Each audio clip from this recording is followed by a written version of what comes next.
Good morning, everybody. It's the Mike Missanelli Show on a humid and hot Thursday in the Delaware Valley. And, as baseball season gets ready to resume, the trading deadline is rapidly approaching. We're going to take a look at the Phillies' upcoming schedule. And today we get some insight from Hall of Fame baseball reporter Jason Stark on what may be in store for your Phillies. Jason will join us at 11:25.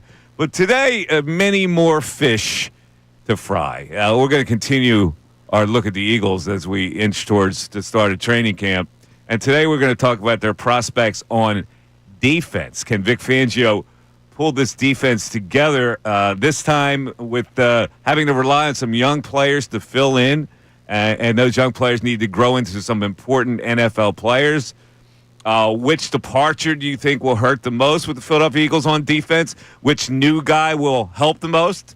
I'm going to tell you right now that I have no qualms about this defense, and it's for the Fangio reason. I believe strongly in this guy. I believe he's got such a BS meter in his head that nobody's going to con him into thinking they can play. Like, he knows whether they can play or not. He knows whether they can pick up his concepts. He will decide the right player. And he's got a couple positions where he's going to have to decide that. The linebacking core is going to be very interesting to me to look at. Can Zach Bond replicate what he did last year, and who plays alongside of him?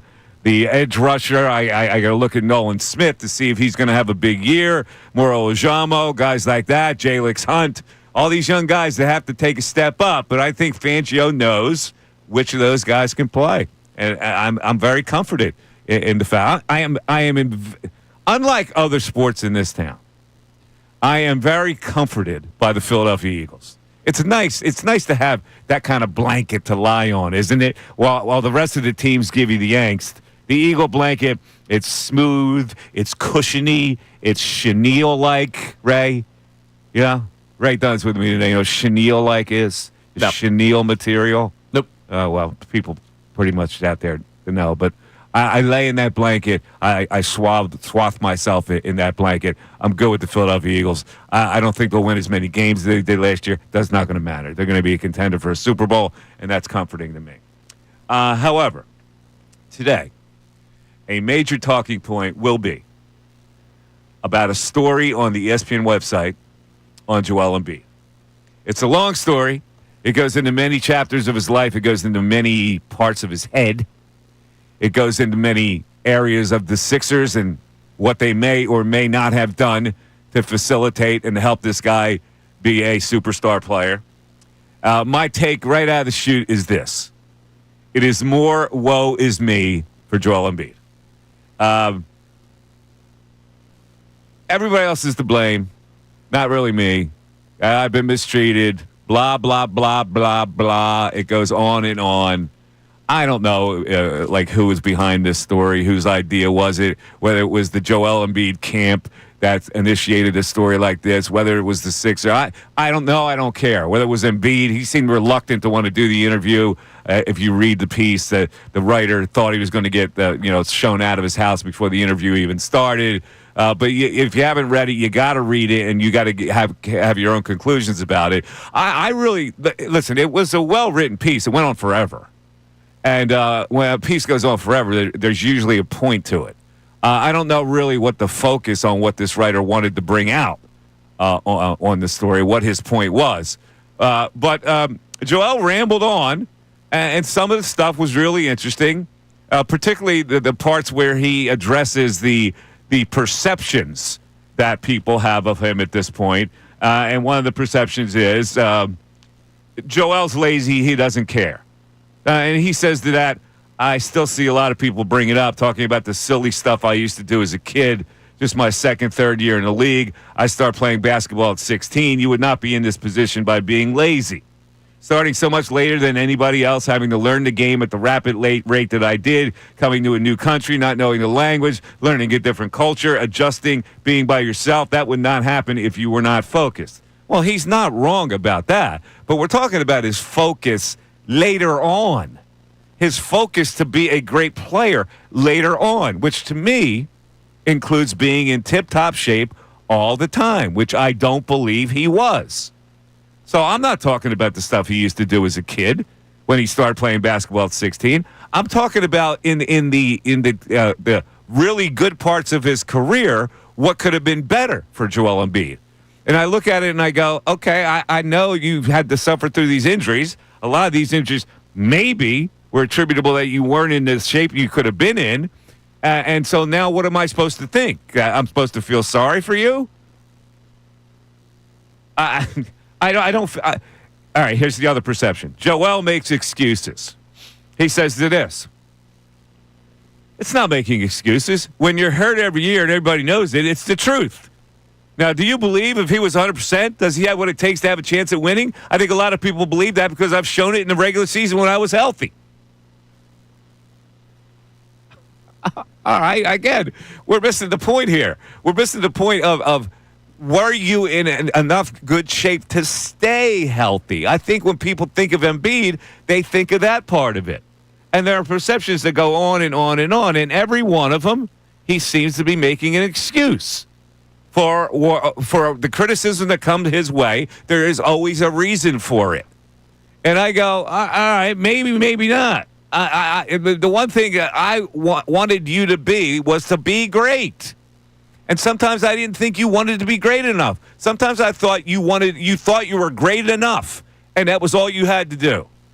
And that's my problem with Joel Embiid. And so right now, frankly, I am exhausted by the Joel Embiid thing, that we still have to go through this year after year, game after game. He's not ready for basketball, full-time activities on a basketball court already. We're going to start a season with the same thing we started with last year, and it exhausts me thinking about the Sixers. Ray Dunn, you read the story. What were your perceptions? I took away a lot of what we haven't seen from Embiid before in just the sense of like who he is behind the scenes and what it takes behind the scenes for him. When you say you're exhausted by the experience, I think when we had the medical update this week about Paul George, we talked about the here and now with the 76ers. It is an exhausting charade that I feel like we keep going through. But the thing I keep coming back to, and you mentioned it a couple times there, about his own fault in the injuries and staying in shape and all these things. The end of this right now is his knee getting fallen on in Golden State. Like, that's the injury right now that he rehabs to get back from, to trying to get in that Knicks series where he's playing on basically one leg, gets the Bell's palsy, and they get eliminated in the first round because he rushed to come back, and he wasn't like, he scored 34 a game, he had the 50-point game, but Embiid, you saw in that series, I think late in those games, you could see the way he was laboring. In this story, Batum's telling you how much he was laboring through that series. Like, for everything that the Embiid experience was, I think we reached the end here in an unfortunate way. Like, and if it's not the end, I will be proven wrong, because I think a lot of us look at this and say, okay, the 34 points in 33 minutes or 35 points in 34 minutes that he was before the knee gets fallen on in Golden State, that guy, it's hard to imagine him getting back to that level. But for a lot of this, he is culpable in part of what he has not accomplished. But I think there's way more to this story than the people that just look at this and say, it's Embiid throwing his hands up and saying, I tried my best. Like, I think legitimately the guy has fallen into some horrible luck in the NBA. He's got a very interesting life story. I get it. And I think he is so in his own head that he can't break out of it. You know, and he is used to making excuses for himself. I really do believe that. It's like, here's another perception in this story. It says, Joel is talented, but he doesn't have the extra intangible stuff it takes to lead. So that's brought up to him, and he says, well, no one is a winner until they've done it. I'm fine with that narrative because I haven't done it. Charles Barkley, great player, right? But he never won. Iverson never won, but that doesn't mean they weren't great. They were amazing. Everyone leads in his own way. I lead on the court. Over the years, you also grow and you learn a lot. If you ask my teammates now, they'll tell you in a way different story than my teammates a couple years ago, because years ago, I was nowhere to be found. Why? I don't know. I think it goes back to how I was raised. I don't want to say lonely, but when I came to the States, I was alone. I was always taught not to trust anybody. You have to trust your freaking teammates. Are you going to go back to an old perception that you don't trust anybody, and that's why your teammates, you shrink in front of your teammates? He makes excuses all the time, And I'm just tired of it. And now we've reached the end of it because we're never going to see the best Embiid. We've seen the best Embiid. And so we have to go through another season suffering through this. It's hard to suffer through a season. 610-632-0975. The Mike Missanelli Show. I'm going to talk about something that I heard on the morning show today about how we need to enjoy this season for reasons that are unclear to me. I don't know why I have to enjoy this season. It's the same old thing. It's the same old angst. The Mike Missanelli Show continues on 97.5 The Fanatic. We want.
.15, Mike Missanelli Show, 97.5 The Fanatic. We're getting a lot of tweets on the Embiid thing, obviously, and we're going to get a lot of conversation on that today.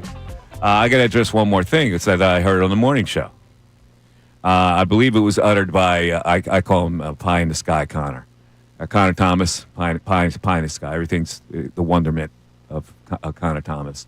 And he said something like, well, I'm going to look at this season like we're going to enjoy the season. We're going to enjoy looking at some of the guys on this team and their growth and all that. And I go, how in the world do you enjoy a season that is going to be completely weighed down still by the two aged stars who the team's fortune depends on? How do you enjoy a season?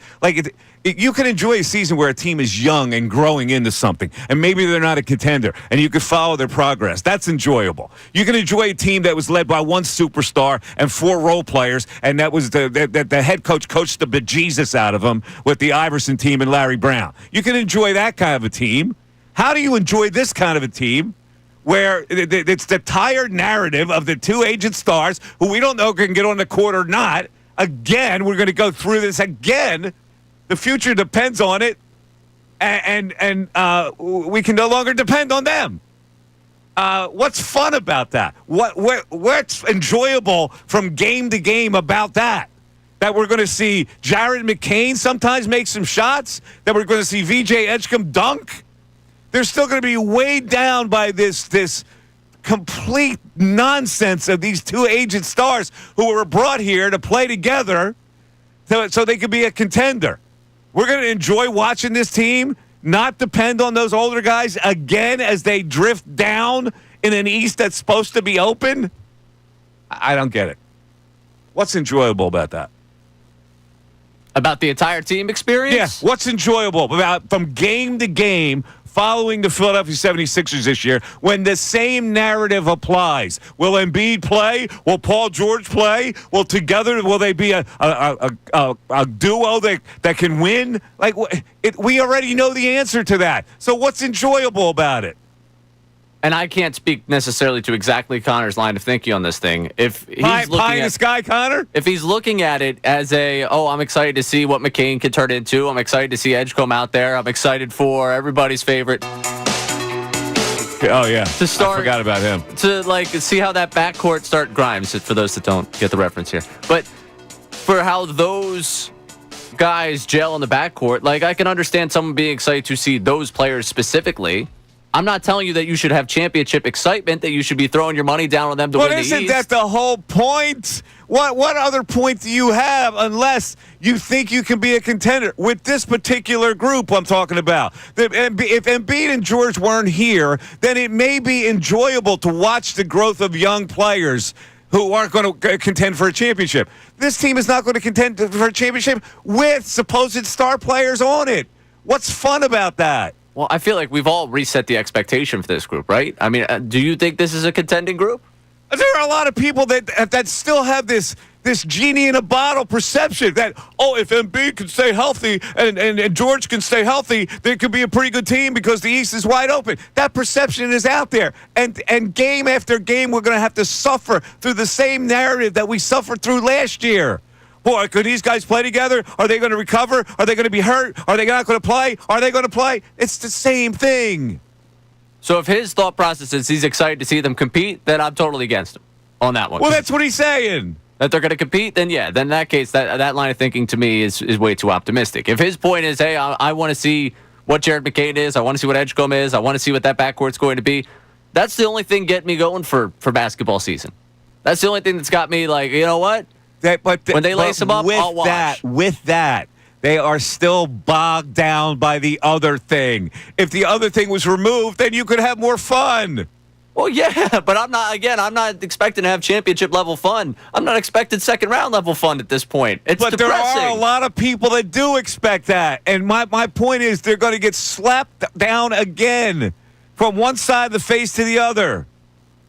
How many people expect them to be right, you hear the people. Well, if they can stay healthy, you never know. If Embiid can stay healthy and George can stay healthy, wow, who has a duo like that? You're hearing that. You hear that from some of our own people in this building. Yeah. I guess Billy C's throwing that around. Billy Basketball. Oh, geez. We went from Billy Baseball to Billy Basketball now? Yeah. Yeah, I mean, I guess the sentiment is there from some people. Maybe I've just thrown it out as such a non-possibility that I'm not letting myself even start to feel the excitement. Because usually, I mean, the glass is always half full with me. You know, I like to look forward to things. What I'm looking forward to with this team is not competing. Like, I can't even be that optimistic. I can't even talk myself into that reality. I'd love to delude myself into thinking that they're going to compete. I don't need optimism. I need misery. But that's what I'm saying. You don't understand? I need misery. The misery is the message to management. If I'm miserable, that should tell you, I think, where most of the population's at. If I find myself miserable. The optimism is like they got away with a bank robbery. If you're optimistic, they messed this thing up so much that any optimism puts coins in their jar. And what I'm telling you is that if I'm not optimistic, I feel like I am usually on that whole curve of optimism. I'm usually furthest towards optimistic. If I've found misery, I think a lot of this fan base has found misery. Because me personally, I'm usually the last one off the Titanic when it's going down. I'm like, the music sounds good. This is a nice ship. I'm having a good time. Like, I would be one of the last ones out. So if I'm out, I can imagine most of the population out. I hate the fact that I have to follow this team this year. I hate it. I really do. Because you're going to be faced with the same misery and agony that you were faced with last year, with guys being load managed, guys being pulled out of the lineup, guys missing weeks at a time because of injury. The same old thing. And it didn't change one iota. In fact, the same management team that messed this whole thing up is still there. And you didn't even have a coach. Like, I think about the Iverson team. You had a coach that made that brilliant. You don't have a coach that can make anything about this thing brilliant. 610-632-0975. We'll get to our text board after this. Fanatic Sports Update. What's going on? I'm Ray Dunn with this Fanatic Sports Update. Last night, this whole team in action was the Union. Snuck past CF Montreal 2-1 to keep a hold on the top of the table. In Major League Soccer, they're back in action on Saturday at 8:30 against the Houston Dynamo. In Texas, Summer Sixers beat the Mavericks 90-82 behind 22 points and 13 rebounds from Janai Broom. BJ Edgecombe, Justin Edwards, and Adembona all set out in the win. They'll be back in action. The team will be back in action on Friday at 6 o'clock against the Brooklyn Nets. One more day until the Phillies return to action. They host the Angels for a 3-game set starting Friday night at 6:45. Jesus Luzardo is expected to get the ball to open up the second half. The Hall of Famer Jason Stark will join us coming up at 11:25 to talk about the first-place Phillies. And we're less than a week away from the Eagles opening up training camp. The 2024 Eagles were honored last night as the year's best team at the ESPYs, if you're into that sort of thing. This update's brought to you by Batteries Plus. Remember, now, guys, someone who can fix anything. They still exist at Batteries Plus. Their expert knowledge on batteries will have you on your way and good to go in no time. Batteries Plus, the experts in charge. I'm Ray Dunn on the home of the Sixers, Flyers, and Union. 97.5 The Fanatic and 97.5thefanatic.com.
All right, so Kincade was getting blasted for his take because he said this was an orchestrated piece, either by the Embiid camp or by ESPN. I don't know. I really don't care where it came from. I look at the content of the piece and try to get as much as I can out of it. It would seem logical that maybe Joel Embiid's camp encouraged or teased this story and orchestrated it and had a writer who was of African descent who maybe they thought could bring out more stuff out of Joel Embiid because of kinship. I don't know, but I just look at the overall tone of the piece didn't change my perception. It's always somebody else's fault. It's like he's always getting picked on. It's woe is me, and I go I'm done. I'm so tired of it.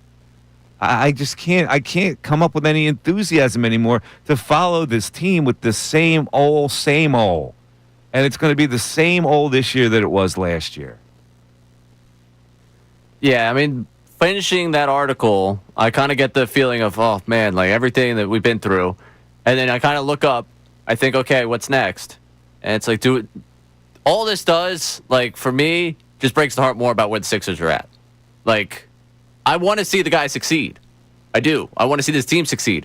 But once I finish that article and I start to think like about the future of this team, he calls this the most important offseason of his career, and it's like, I guess, because I don't know where else this goes from here. Like, I want to believe that the guy can get out there and produce, but what leads me to believe he can get out there and produce at the level we've seen before? There's nothing. There's nothing that would lead you to believe that. He can't even resume basketball activities now. Right, and I actually heard you in my head when I read the thing that said he's going at his pace. Because you are going to love the ramping up that we see this offseason if you liked last year's ramping up. That's the point. It's always at his pace. It's like nobody can drill him to the point where, no, let's really be serious about this. But his knee is so degenerative that there's no way you can't do anything about that. That's why the only thing he could do about it is get in supersonic shape to put less stress on a leg that's already gone. I don't see that happening. But again, that's everybody else's fault. And that's what I keep coming back to. It's never his fault. Well, there was at the end there. I mean, at the end of this story, you could see the reflection of when I was younger, what I could have known. Yeah. Well, when do you stop learning that? Like 5 years ago, did you not learn that? Like you've been a mature adult for a long time now. Okay, you're not 16 anymore. But we never really have gotten this type of, I'm sitting across from Joel Embiid and here's him reflecting on what it is. And like, do you get that 5 years ago from him? Like, I'm trying to think, it's 2025 right now? No, I read the story. It was tiring. the whole thing was tiring to me. I lead by example. So what happened last year? A teammate had to call him out for being late. Like everything that he says about woe is me is reflected by something else that isn't woe is me. That's his fault. Right. Oh, I think you come away from this article still with a healthy amount of blame on him. Like, I'm talking about showing up late to the 70-point game. I know. Listen, all I know is this. I got to go through another season like this. I want to be able to go into a basketball season with some excitement of enjoyment, and I can't get that. I can't get that because Jared McCain's coming back, or they drafted VJ Edgecombe, or they signed Edwards, or they're going to re-sign Grimes. Like, what is that supposed to do for me? It doesn't do anything for me. All right, that's good. The text. What kind of text do we have? All right, we got Anthony in San Antonio. I'm so exhausted with Joel as well. I can't see any way that he remains here, and it's a good ending. This is quite frankly just the end. He needs some help. Glad he will get that, but as far as the game basketball and the Sixers, it's over. Okay, well, that's the realistic point of view. I've been saying for a really long time, maybe a change of scenery would be beneficial for him. I know it would be beneficial for the Sixers because then you can start over, which is what they really have to do. But instead, they continue to hold on to this narrative, this Embiid George narrative that they can't do anything about because they peg-hold themselves with these contracts. So if there would be somebody interested in taking Embiid, I believe that's what they should do for both the team and his sake. Get out of this negative Philadelphia thing that he seems to be bogged down by. What else do we have? Joel is trying to force the Sixers' hand to be dealt. Once again, the fan base will be blamed for running another star out of town. I'm exhausted. We're going to run him out of town? This is what it's come to? This is now. No, that person says they're exhausted by the idea of we'll be blamed for running him out of town. We'll be blamed for running him out of town. Yeah, well, listen. You're only blamed if you run somebody out of town if that somebody dominates at the next level. And he's beyond that. He's not going to do that. He's going to play 35 games a year in the regular season.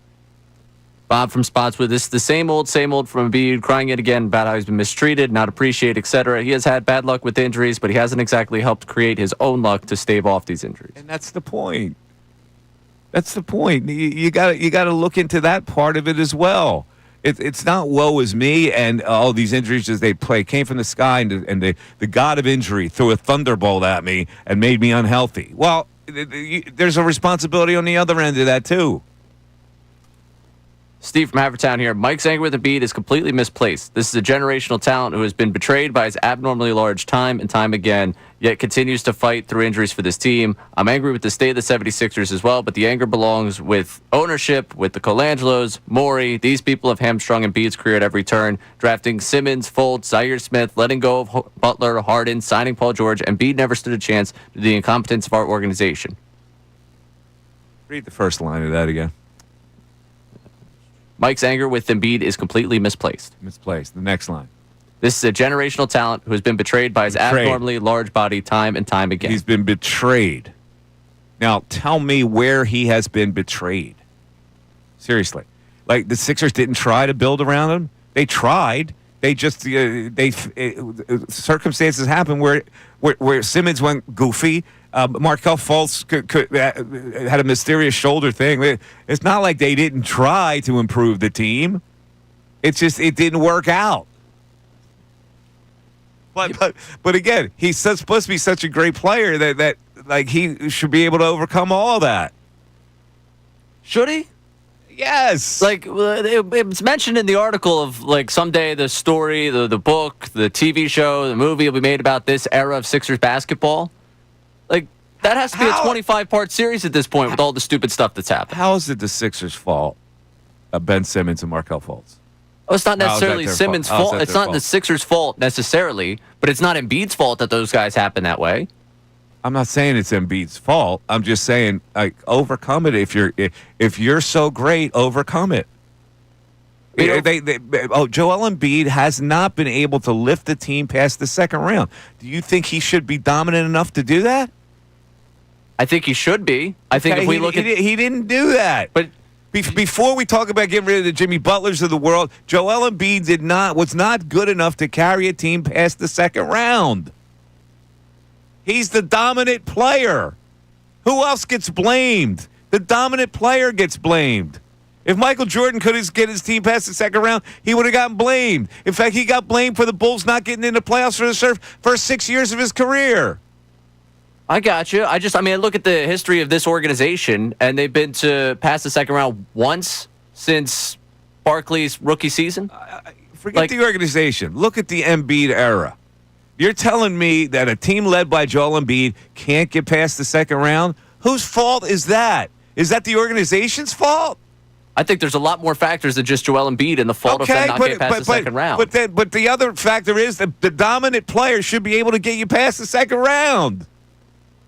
And he hasn't been able to do it. And while he had big games in the playoffs, he also had stank games. He did. He's not blameless in all of this. But I think some people read this and they just are starting to heap on with Embiid, and I don't know if necessarily heaping on with Embiid is the takeaway I get from everything that went wrong over the last decade plus with them. He's a dominant player that should have been a more dominant player. If you want to call it misfortune for injuries, or you want to call it, maybe he forced his own injuries, whatever it is, the Embiid era for me is over, and it is now exhausting. 610-632-0975. Mike Missanelli Show continues. Do you feel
8:42, Mike Missanelli Show. So last night, the ESPYs were on.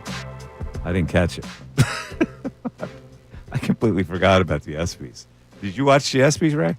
No, You didn't watch it? I did not. Really? I would think that that would be in your wheelhouse, the ESPYs.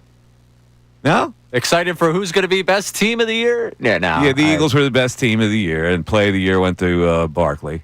Yeah, as much backwards leap. as much as I would. What is it that turns you off about the ESPYs?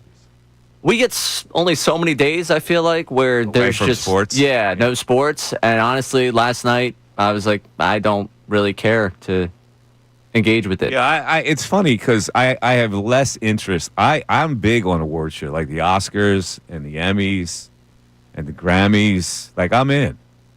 But for the ESPYs, I'm not. I don't know why. It's like just a self-serving kind of thing that kind of means nothing. Yeah, they were debating this morning if you got invited to it, would you go? I would probably go. Yeah, for the spectacle of it. It's a spectacle, and then you put the notch on your belt and experiences. And but as a TV show, like I'm not interested. It's nothing really against the ESPYs itself. It's just there's only so many days in this sports calendar where I feel like my brain can shut entirely off. And last night felt like a good opportunity to shut my brain entirely off. ESPN credit, they made it a big thing, and it's national news and all that kind of stuff. So Shane Gillis was the host. I know there was some controversial things he said. First of all, I don't know if he's funny or not. Is he funny? Is he supposed to be funny? I find some way that's funny, yeah. Yeah? You would give him a thumbs up being funny? Yeah. Yeah, I don't know enough about him to know whether he's funny or not. Yeah. I mean, was he funny last night? Did you hear him? I didn't get any of the monologue. No? I'll be honest. I saw people commenting on it. I was like, do I have the energy for 10 minutes of a monologue on a night that I said I wasn't going to do anything? Yeah. I'll try to track down some jokes that he told that were biting jokes.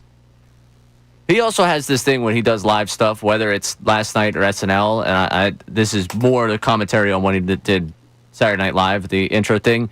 He kind of just plays I'm bombing here, no one wants me to do well. Really? He does that as a part of his shtick? Yeah, I've noticed it's a pretty consistent live thing for him. But I think I saw one of the lines there, oh yeah, I can't believe I'm doing this either, because I saw people tweeting out transcripts and stuff from what he was saying. But yeah, I'll be honest, the ESPYs to me just don't move the needle for me on a night like last night. Okay. Here's an example. He ripped into Belichick and the whole girlfriend thing. Ooh. And he said first of all, he made a bookie joke about Shohei Ohtani. And then he pivoted by saying a bookie is what Bill Belichick reads to his girlfriend before bedtime. He said they read Very Horny Caterpillar, The Little Engine That Could But Needed a Pill First. Actually not bad. Yeah, no, that's pretty cool. And of course the classic Good Night Boobs. I don't know if I think it's like Good Night Moon, right? Yeah. Good Night Boobs. I think it's a stretch. Probably. I would rearrange the order of those three. That wouldn't be the punchline of the third. Okay, so this joke got booed.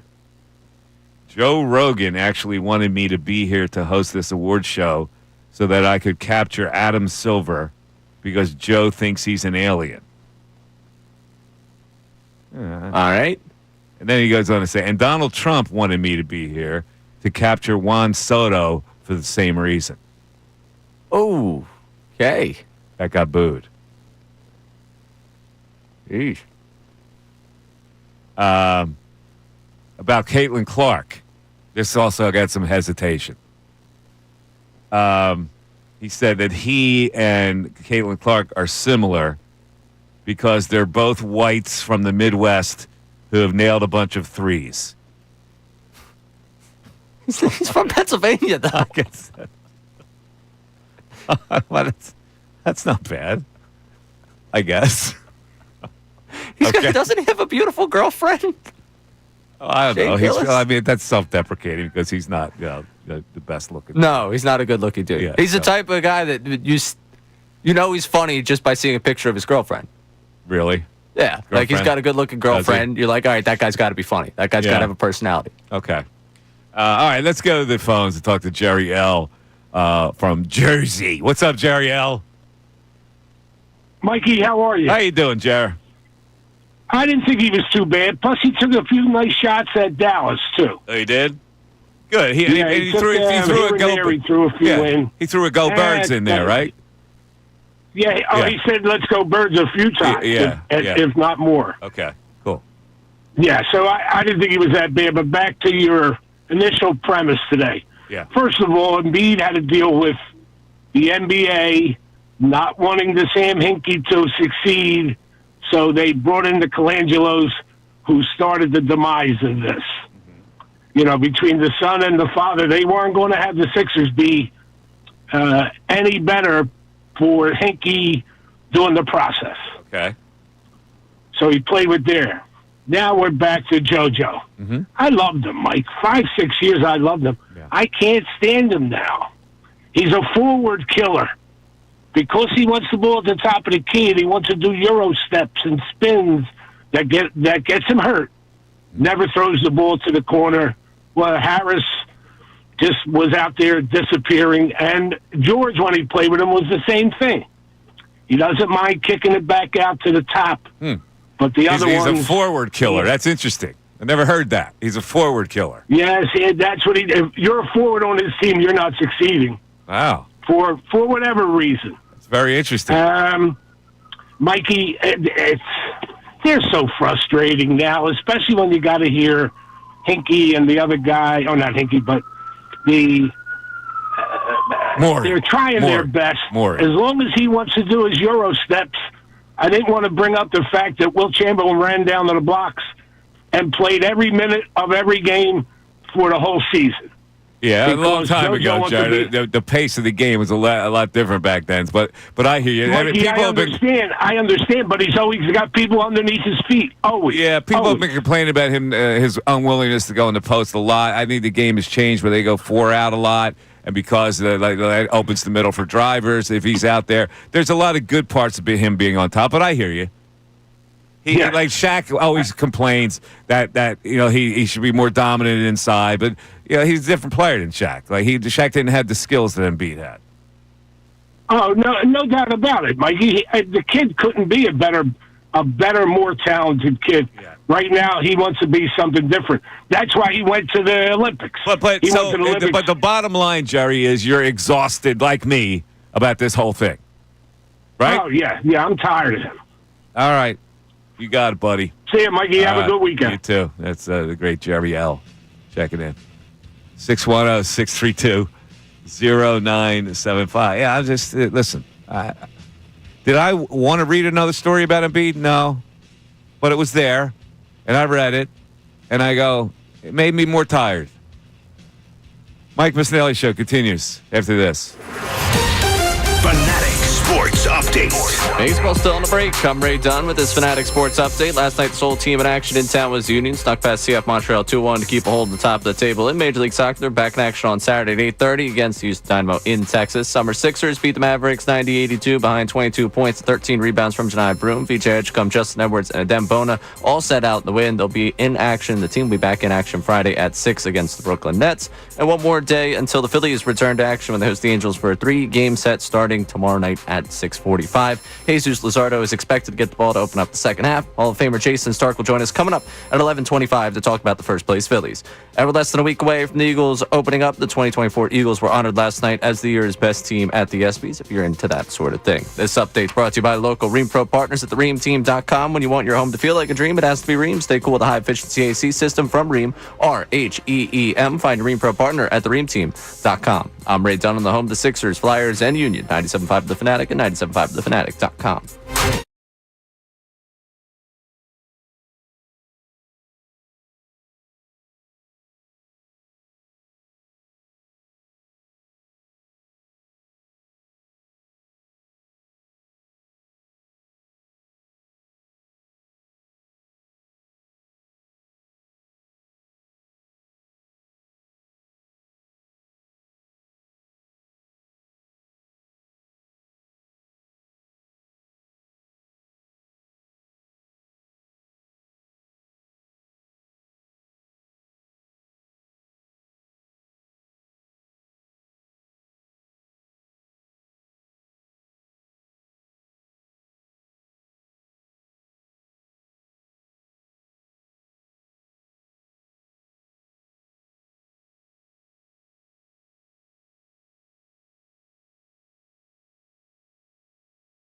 10:55, Mike Missanelli Show. This is a mid-morning break for me. The Wendy's people deliver all kinds of good stuff in the morning, none of which I can eat.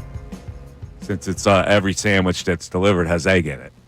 Right. They still have not given me the respect of, maybe throwing in a sandwich without egg. But they do use these Cinnabon deals here. These little cups here. Cinnabon isn't here. So there's nothing better than a cup of coffee and a Cinnabon break. Right. Is that what you're taking right now? The ultimate coffee break with a Cinnabon. Sounds delicious. You get the Cinnabon and you wash With the coffee. it down with coffee. Yeah, pretty good. I told you for a while there I was doing the tasty cake in the coffee can in the morning. Now I actually have food in the house, so I'm cooking breakfast again. Wow. So that's What good. are you cooking for Just- breakfast? Eggs, little breakfast sausage. Look at you. Yeah. Scrambled eggs? Sunny Fried. side up? Fried. Fried eggs? Yeah. So you fried on both sides? Mm-hmm. Yep. Not sunny side up. No. Both sides. Both sides. Both sides. Still have the yolk in there, the creamy yolk? Yeah, yeah. You like that? Yeah, I'm good with Oh, that. God. Nothing more repulsive. Oh, it's delicious. Fantastic. I would eat a breakfast, lunch, dinner if I could. Price eggs, though. Can't do that. Okay. Can't afford that. We're going to have to go over the Phillies schedule coming up. And I like to do this with Ray because he goes 1 of 3, 2 of 3. Yeah, they'll sweep that team. They'll get swept by this team. Schedule is getting a little difficult. The Detroit Tigers are coming into town soon. Now, that's a pretty good ticket. I might even go to that game. That's a great ticket. All right, let's I go think back. the first night of that series is Jimmy Rollins' Wall of Fame night. if I'm Oh, not is that mistaken. right? Right, that's August 1st. I think they are in town. Yeah, I'm trying to get Jimmy on, but he's really difficult. He really is. Ever since he got that He's hole one in of the one. most difficult guys to get pinned down to do an interview. Really, Yeah. I've tried a few times. TBS. Yeah, I'm always like, hey, he's on Tuesday night. We do a little TBS. Yeah, back and I forth. don't use the TBS. I use another Connect, and equally unsuccessful with that one. Maybe by well. August 1st. Perhaps. All right, let's get one text in here, and I want to kind of reiterate what John was saying about this Embiid story and what made it be the motives behind it. Give me one text. Oh, Embiid says he'll never do a team meeting again. Some leader he is. Well, see, this is what I mean. It's like the world's against me. I don't have to do anything I don't want because they don't appreciate me. And you can go through life with that kind of an attitude, or you can say, I don't care if anybody appreciates me. For my own self-pride, I'm going to bust somebody's ass on a basketball floor. And I'm going to get in shape to do it. That's the way I look at it. All right, you're listening to the Mike Missanelli Show. It's on 97.5 The Fanatic. It's also WPEN HD1, Burlington, Philadelphia, a Beasley Media Group station. We broadcast every day from the Comcast Business Studios, powering possibilities. At 11 o'clock, we're going to do our Let's Fake a Deal, our continuing Let's Fake a Deal situation here, where Ray Dunn has come up with a deal, whether he made it up himself or he got it from somewhere else. So, Ray, what is today's Let's Fake a Deal? It might be a bullpen pitcher. It could be an outfielder. Or what if it's both? Let's find out on Let's Fake a Deal.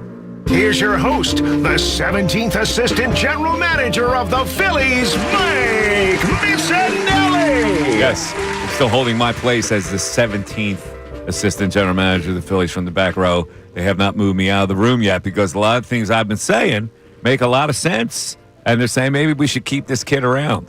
Ray, today's Fake a Deal is the Phillies acquire right-handed pitcher Felix Bautista and center fielder Cedric Mullins for Mick Abel, number 5 prospect, infielder Arun Escobar, number 6 prospect, and outfielder John Spikerman, the 16th prospect.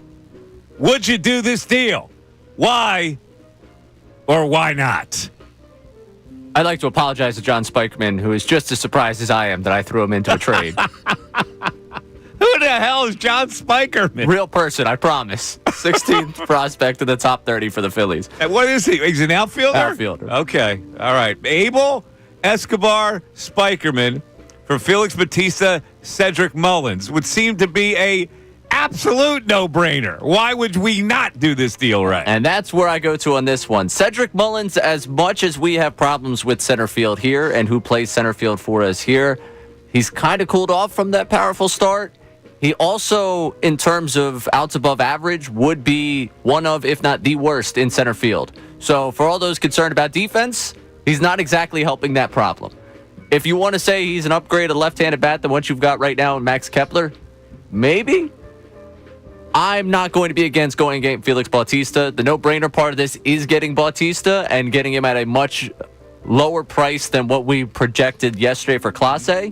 But the thing that would stop me in this is that if Mullins is their answer to a bat in this lineup and their answer to their outfield problem, I don't think you've correctly identified and answered the problem in the outfield. So that would be the reason why not to do this. I would look for a deal where it's not getting both these guys here and just trying to get Bautista. All right, let me ask you this. Would Mullins be an upgrade at all as an outfield bat? Not a significant enough one for me Really? to say at the deadline, this is where you've succeeded. Look what you're giving away. Are you giving away that much? You're giving away Abel Escobar and John Spikerman That's right. for 2 players. Spikerman. Hey, listen, some of us are pretty high on All this right, upside. folks, it's up to you. Would you do this deal? Abel, Arun Escobar, John Spikerman for Felix Bautista and Cedric Mullins. 610-632-0975 is your text board answer. Let's go back to the phones to start the 11 o'clock hour. And is it our buddy? Yes, it's our buddy Ish checking in again. Ish from Levittown. What's up, Ish? Hey, Mike, how are you? Good. Ish, you mind if I have a bite of Cinnabon? Yeah. Is it heated Can up? I do that? Thank you. All right, go ahead. Yeah. I'm going to have a bite of Is the Cinnabon Cinnabon as you heated talk. up? Go ahead. Okay. Yeah, I wanted to talk about the deal that you guys just had. I would definitely do that. With Chris Mullins, I wouldn't really mind him in the outfield. We just need another bat. Chris Mullins. We need a He guard. can make that 3-pointer from the left corner. Too, while we get him, if we get him. Cedric Mullins. Oh, Cedric, I'm sorry.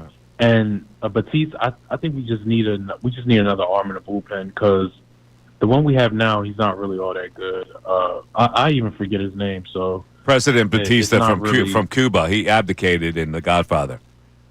President Batista. okay. Yeah, President Batista and Chris Mullins. They get in that deal. that's when they had to go get the mattresses, right? Yes. And- That's right. And Mike, with this Embiid thing, what does it mean for him? Like, do you think that he just don't want to be a leader anymore, or he just No, I bored think and he tired thinks. of playing in I Philadelphia? think he thinks that he is a leader. I think that he thinks that with the way he plays is leadership, where it could be and should be a lot more than that. And I think that he's got this persecution complex at this point of his career where everybody is picking on him. And frankly, he's always had that. Because I've talked to a lot of people at the Sixers back in his heyday, and they said he was really diva-esque, the things he would do. And things he thought he was entitled to. And that's, listen, superstars sometimes had that attitude. But I'm looking at it from this point on now.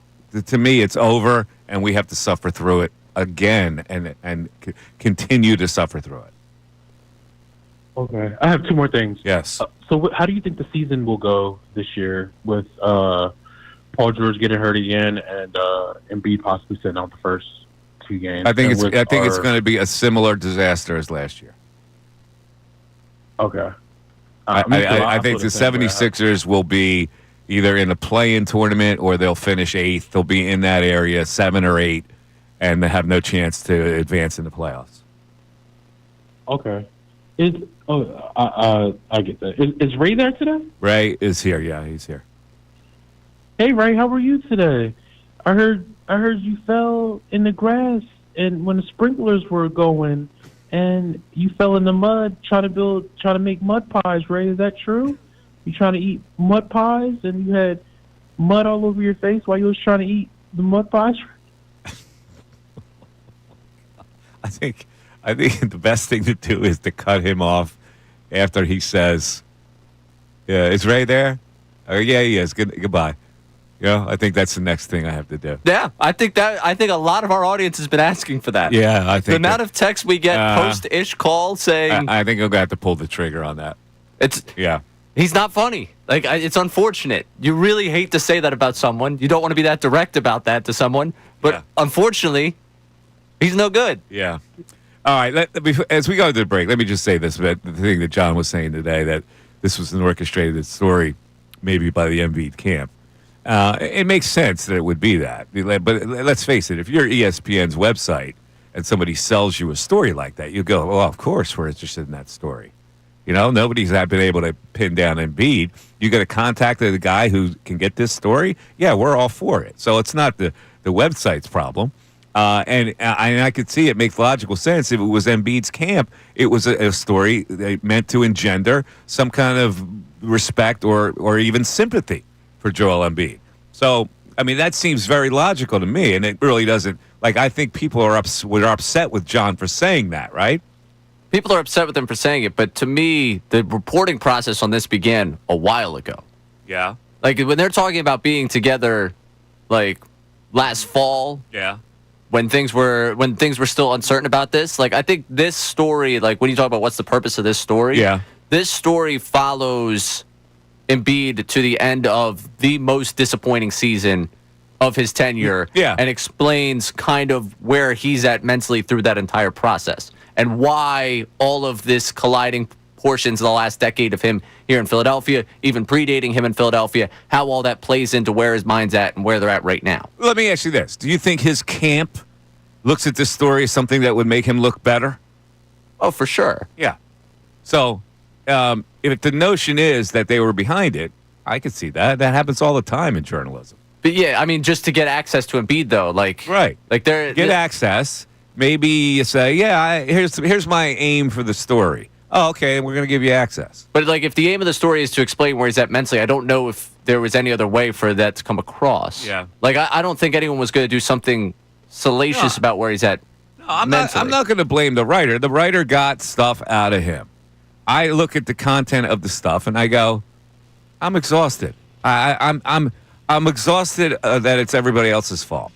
610-632-0975. Mike Missanelli Show continues. The summer's here, and you know what that means. Engagement season. But remember, don't force it. Don't tell your significant others something so ridiculous they almost feel obligated to engage and prove you wrong. Let it be natural. Let it be intelligent and entertaining. Let it be unfiltered. With Ricky Bo and Bill Colarulo. Every weekday from 2 to 6 p.m. Make the switch. 97.5 The Fanatic and 97.5thefanatic.com. What's in your wallet? Gary Barbera and Capital One have teamed up. Barbera! Every new and used Jeep. Jeeps. Every new and used Ram. Lower payment. Zero down. To $1,250 cash back. And instant Capital One sales event credit. Come and get it. Philadelphia's Credit Connection. It's a bottom line beatdown at Barbera's on the Boulevard. Holy Jeep. Cherokees, Wranglers, Grand Cherokees, Rams, and more Rams. Zero down. $1,250 cash back in your pocket. I'm not kidding. And Gary Barbera's exclusive Capital One sales event credit. What's in your wallet? This is Coach Sirianni. Is Barbera the best? Boy, I guess. Offer, well-qualified buyers. Unapproved credit. Cashback offer. On select in-stock new Jeeps. Capital One. And what's in your wallet? Registered trademark. For details, see dealer. Visit 1-800-Barbera.com.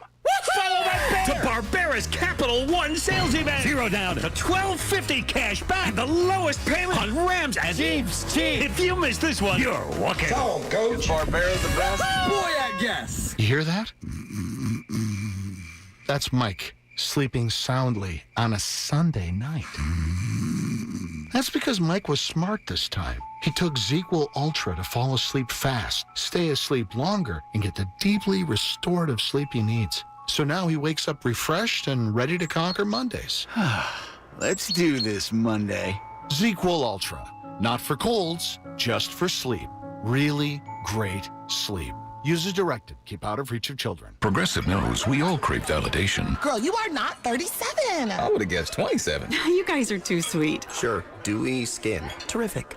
Is something wrong, Ned? Why would you ask? Just because today marks my 10th anniversary without a car accident or even a speeding ticket? But somehow, tonight's all about your skincare. Wow. With Snapshot from Progressive, you can get a personalized rate based on how you drive. And that's all the validation you need. Progressive Casualty Insurance Company and affiliates. Snapshot not available in California or from all agents. Surcharge possible for unsafe driving. This is Len Lundy. And I'm Jordan Lundy of Lundy Law. My dad and I hope we'll never meet you because of a slip and fall accident. But if we do, we're here for you. Remember our name, Lundy Law.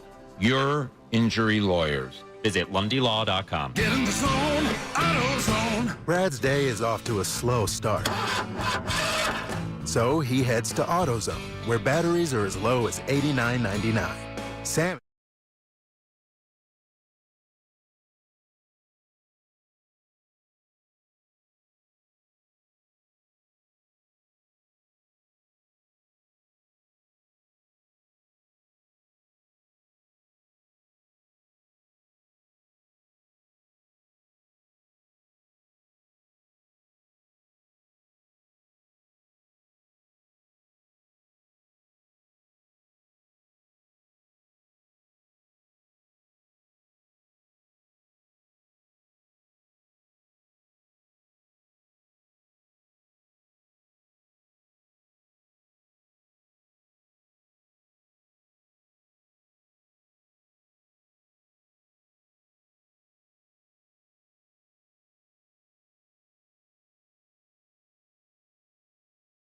Show 97.5, The Fanatic. Coming up at 11:25, we'll talk to Jason Stark about some baseball issues, including your fighting Phils, who are getting close to resuming.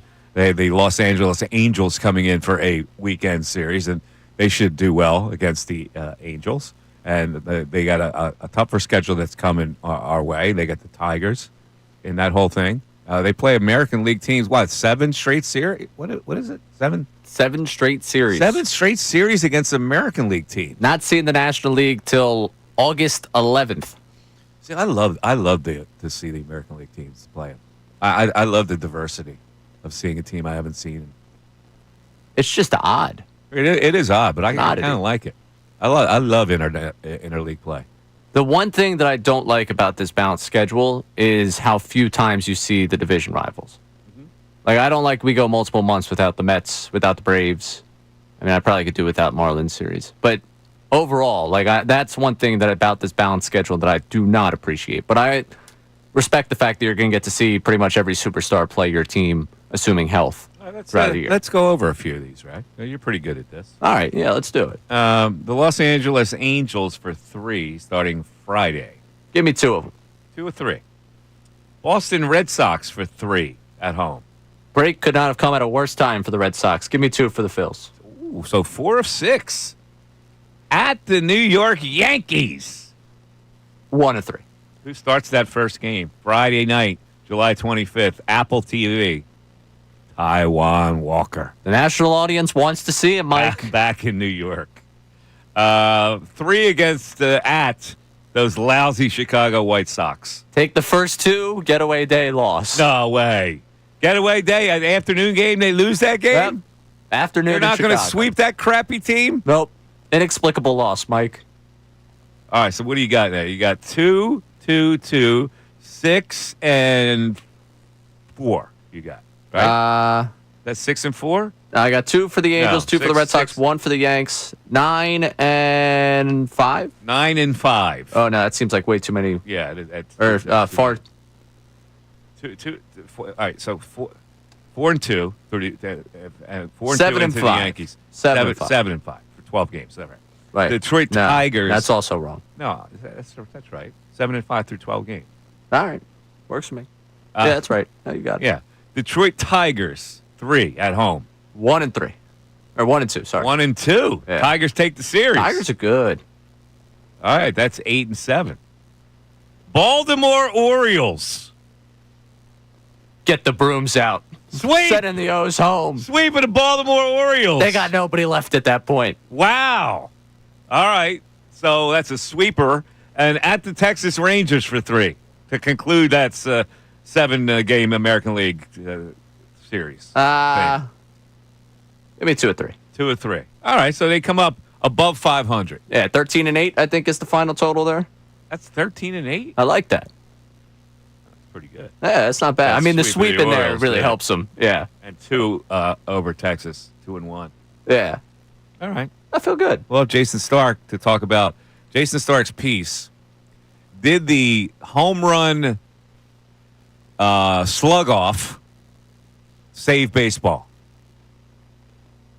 Is it possible that instead of the ghost runner, if they're tied after 9, that's what would decide it? Since every other league goes to a shootout, why wouldn't baseball? Kyle Schwarber is now worth $500 million. True. I mean, that would help him. If you got a swing off, imagine what teams would do with that roster spot. Like the 26th man on the team now is just someone that just rakes. First of all, I would hate it. Yeah, I know you hate it. You'd have to bring out the cage. You'd have to warm up a damn BP pitcher. Like there would be a delay to get to it. Can you imagine Rob Thompson tossing a little BP? Yeah, it wouldn't be Rob. I know it wouldn't, but for the visual. They'd roll out Larry Boa. Great BP pitcher still. That'd be fantastic. Yeah, Larry Boa would be the guy. Larry Boa wins MVP for the team. Grooving him in there. All right, let's go to Mike in Drexel Hill checking in. Mike, you're on 97.5 The Fanatic. All right, what's going on, gentlemen? Great show. How are you, Mike? I'm doing pretty good. On the way down to Delaware's Beach to see my mom. Oh, I had a guy. It was 8.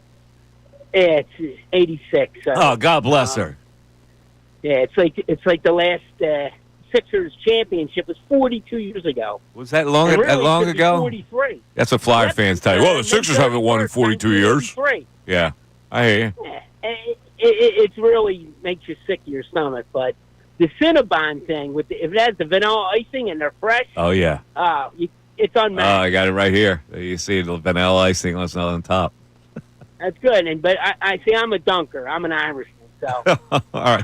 Wait. You dunk your Cinnabon into the coffee? But that changes the nature of the coffee. Yeah, whatever. I dunk Pete's in the milk. I mean, I'm a full Menegon. Oh, man. Are you a Menegon?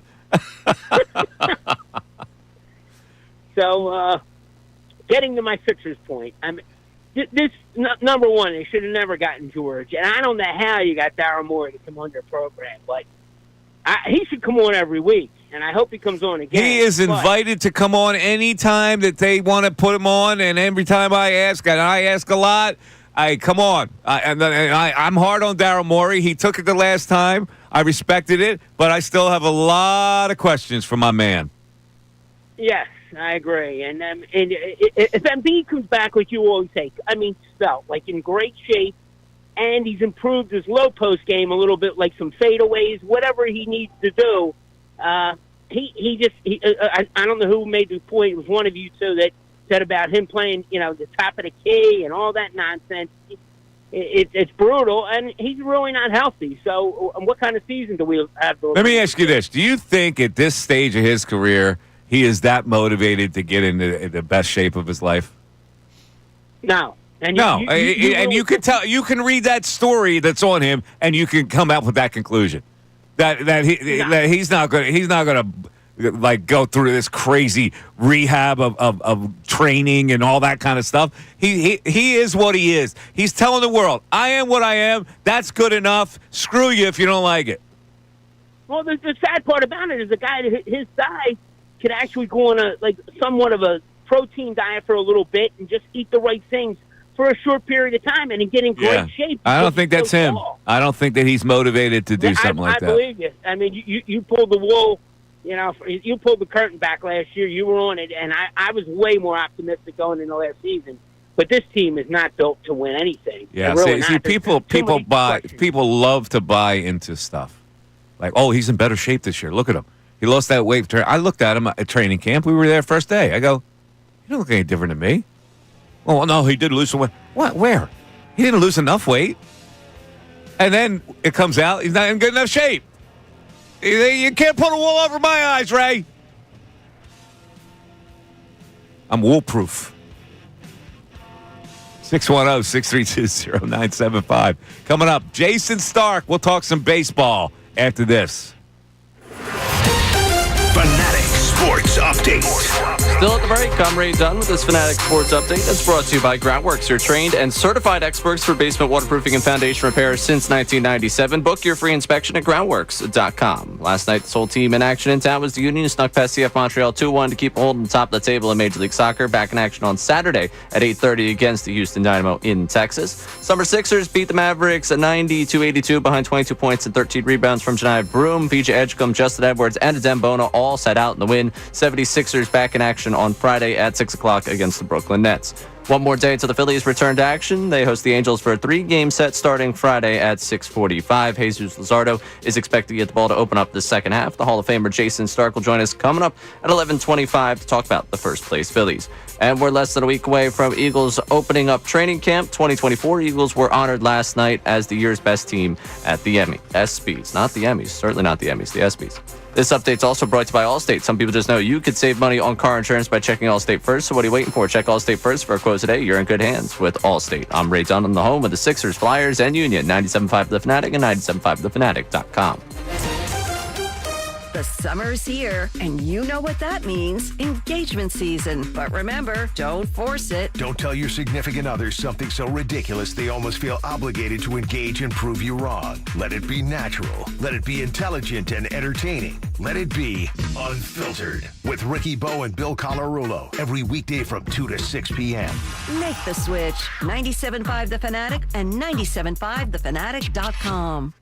If you have unfiled taxes or are in debt to the IRS, this is important news. Did you know the IRS has programs specifically designed to help people struggling with tax debt? Powerful tax assistance programs that can save you thousands if you qualify. No one knows these programs better than the experts at Optima Tax Relief, America's most trusted tax resolution firm. A+ rated by the Better Business Bureau, their award-winning tax attorneys and licensed professionals have resolved over $1 billion of tax debt for their clients. One call to Optima can start the process, helping to put an end to your worries about wage garnishment, asset seizure, and other aggressive IRS actions. Find the best options to solve your tax problems. Call the experts at Optima Tax Relief today for a free consultation. Call 800-354-2840. 800-354-2840. 800-354-2840.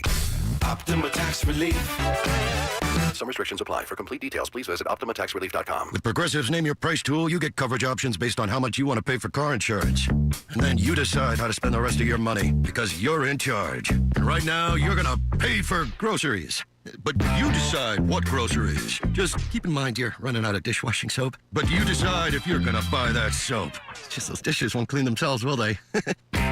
Remember, with Progressive's Name Your Price tool, we'll help you find coverage at a fair price. And then you're in charge.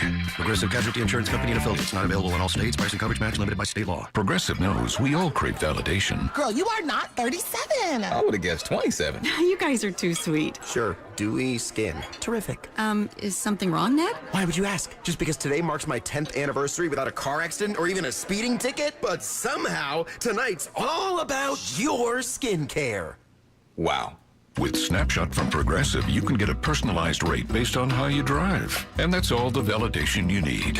Progressive Casualty Insurance Company and affiliates. Snapshot not available in California or from all agents. Surcharge possible for unsafe driving.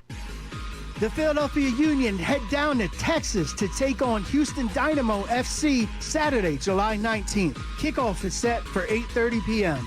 Don't miss a second of the action this season. Watch every Union game on the MLS Season Pass on Apple TV. Tune in all season long to 97.5thefanatic.com, the Fanatic app, or on your smart speaker. 97.5 The Fanatic is your official 2025 Philadelphia Union radio broadcast partner. Staples presents That Was Easy.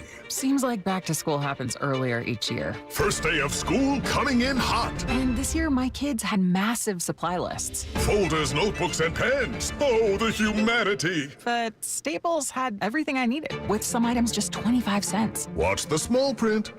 No. My back to school budget was saved by Staples Easy Button. Everything for school, in stock and as low as 25 cents. Staples. That was easy. In-store, online, and on the app. NC 23 while supplies last. The real and inside story on Philly sports is here, and it's powered by Lundy Law, your injury lawyers. Visit LundyLaw.com. That's LundyLaw.com. 97.5 The Fanatic and 97.5thefanatic.com. Mike Missanelli. 97.5 The Fanatic and 97.5thefanatic.com. Yeah, I'm losing my... 11:26, Mike Missanelli Show, 97.5 The Fanatic.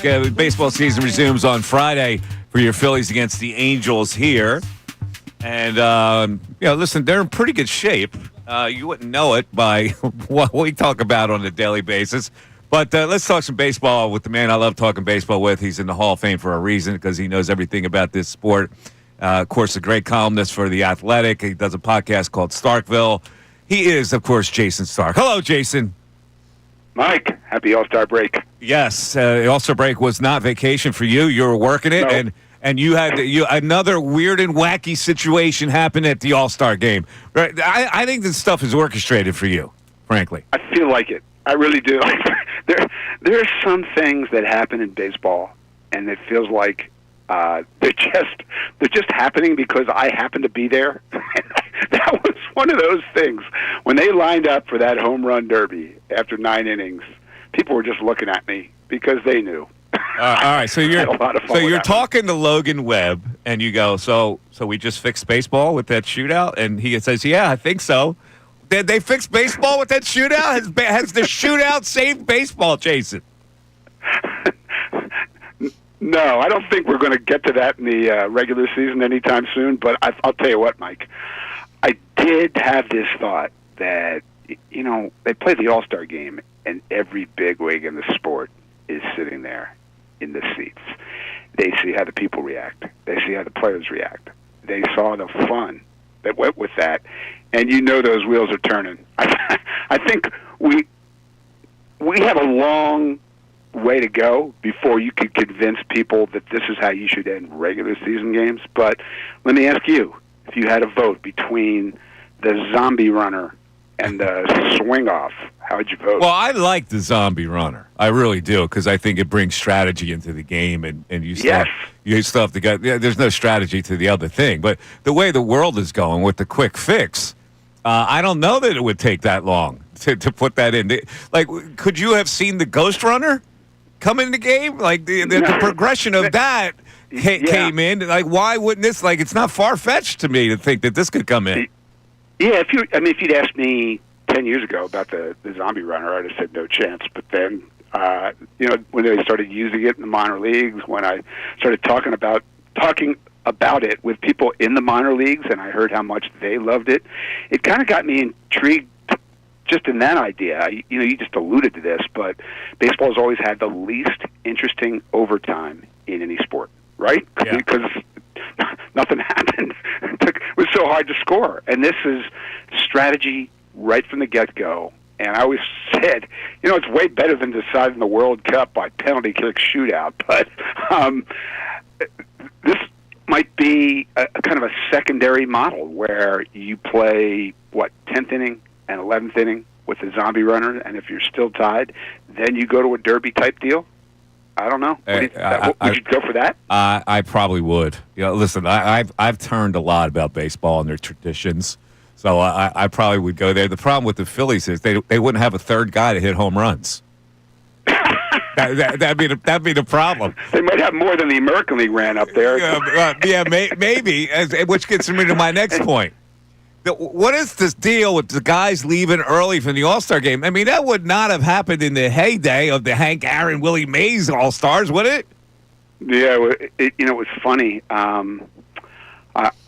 It's very rare that you have a team blow a 6-run lead. It's never happened in an All-Star game. The previous biggest lead that was ever blown in an All-Star game was 5 runs. The American League blew a 5-run lead. I can't remember the year off the top of my head, but something like 1955.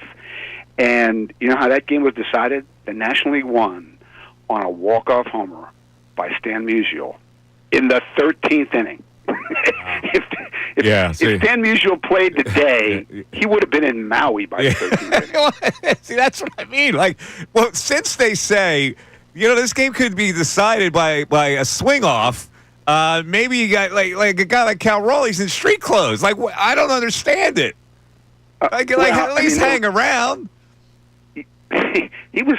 It means he was still in the park. Actually, Cal Raleigh. Yeah. The judge was long gone. The list of guys who was long gone is too long to go through right now. But that's how these guys are empowered to do it. That whole Dodgers delegation had to go to the ESPYs, I guess. They were all out of the park by the fourth inning. It's ridiculous. They were out of the game and out of the park. Now, would the commissioner have something to say about that? Well, look, I give Dave Roberts a lot of credit because he lined up his guys for the Derby before the game ever started. Schwarber committed. Pete Alonso committed, even though he was out of the game. Yeah. And he had Eugenio Suarez committed.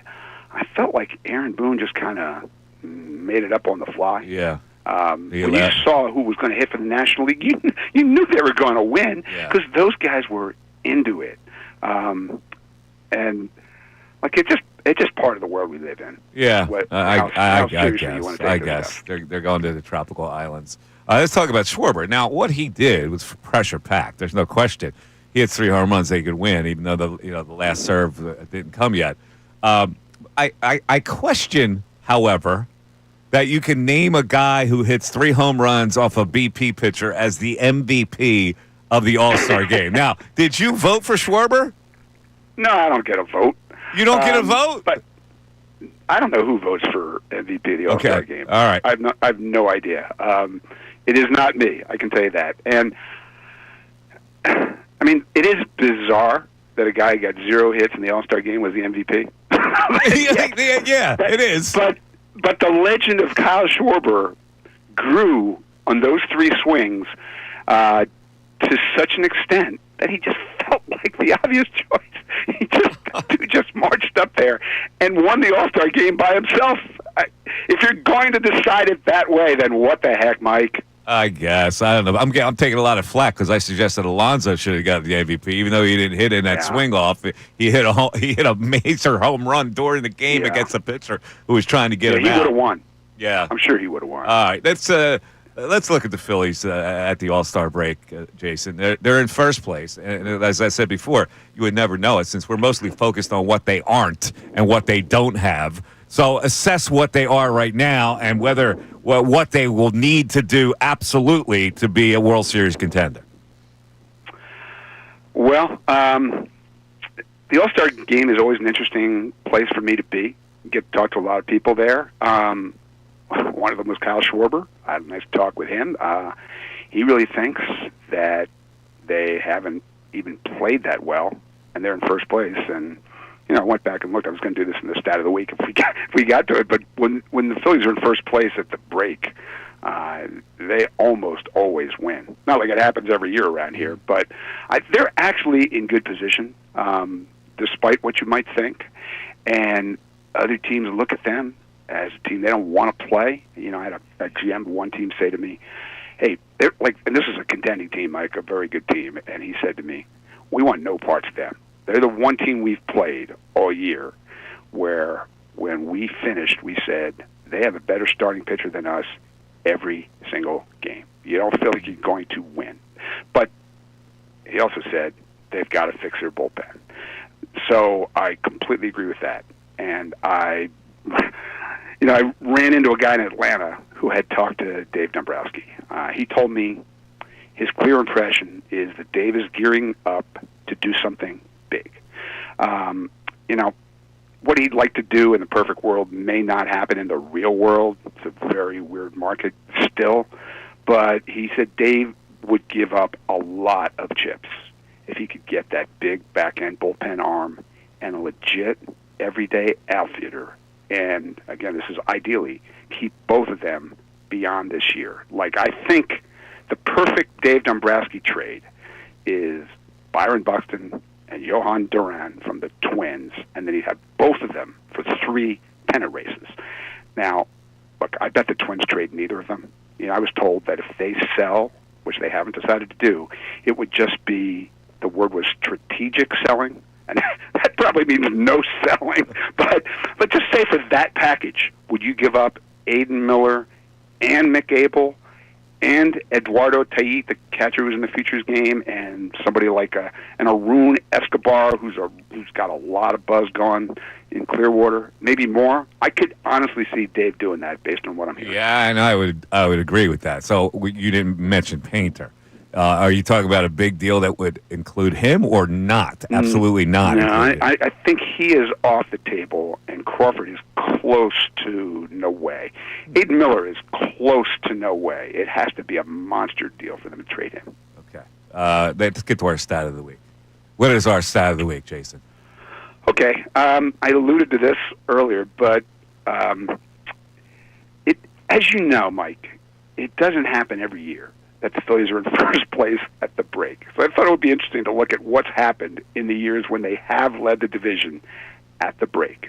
And what I found was it's almost always led to a really good second half. I mean, those teams from the 1970s and the early 80s, they won every year but one when they were in this position. The 2008 to 11 teams, we know what happened then. Like, they all took leads at the break, and then they were even farther ahead by the finish line. And we all know what happened last year. Okay, so the only real exceptions to this trend came in the Gabe Kapler years and the Larry Boa years. 2018, I had no recollection of them leading at the break in 2018, but they're up a half a game. They were 9 games over 500 at the break, and then that team just cratered, didn't even finish with a winning record. It did finish Gabe, so there was that.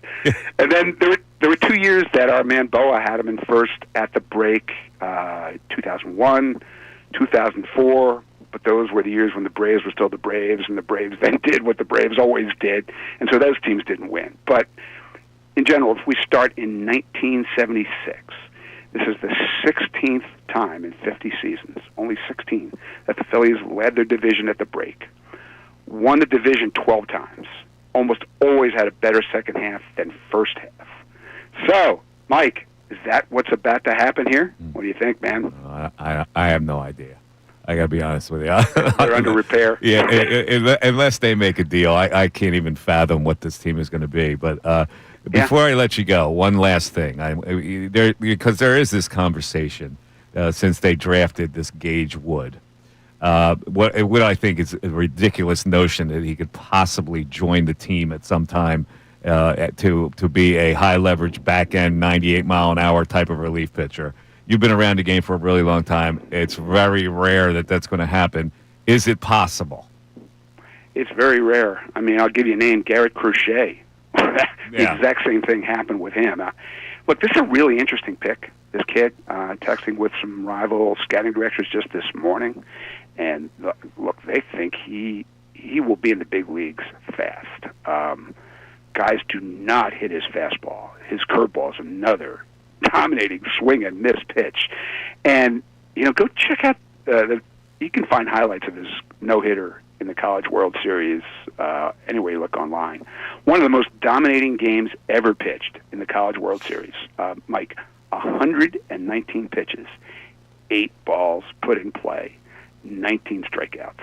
There's never been a no-hitter in the big leagues like that. So just think about that. 119 pitches, 8 put in play. Oh, my God. Yeah.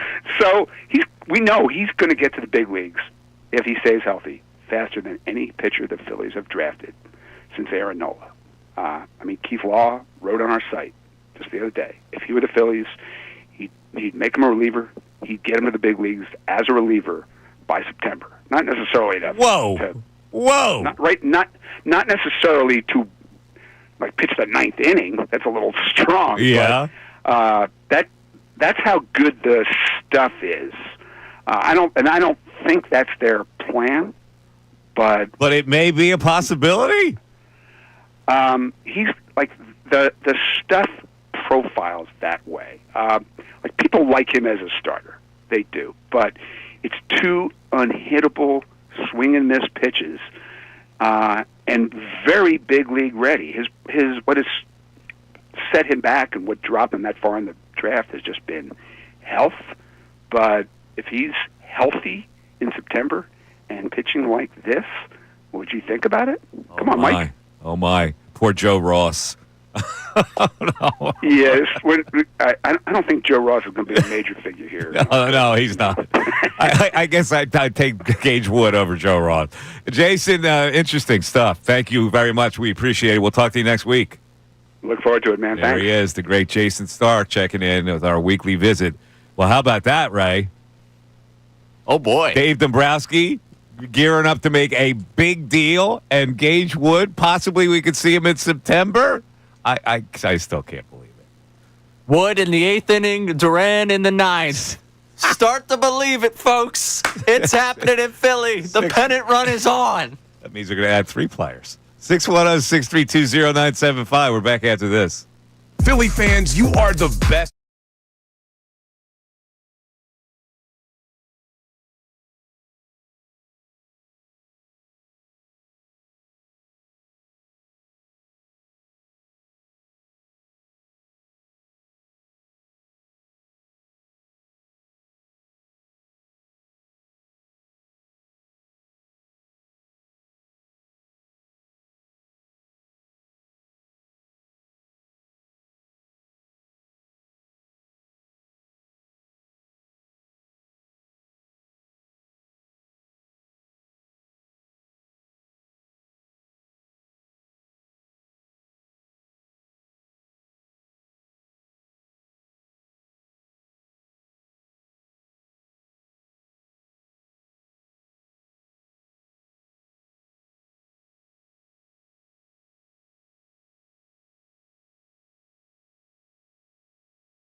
Shortly, 15 minutes, so hold on to your hat.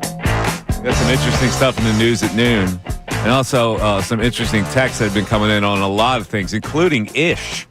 We had the Let's Fake a Deal. We had Jason Stark just on. We had the Joel Embiid stuff. A lot of stuff to comment on the text board, Ray. First of all, why are people wasting time texting about Ish? I did mention that we get texts about Ish, and I think that opened up the floodgates for people to sound off on their opinions of the Ish jokes. I'm going to go with some of the kinder ones here. Go ahead. Congratulations to Ish for making it through his first ever week Ray burn without using the word little a half dozen times. Little Ray, little Ray, do this on the beach, the tricycle. And from St. Pete, Ish is nowhere near as funny as he thinks he is. Really? Does Ish think he's funny?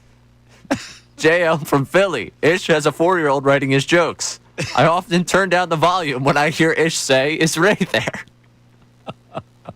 It's cringy. It's got cringy now. Is Ray there?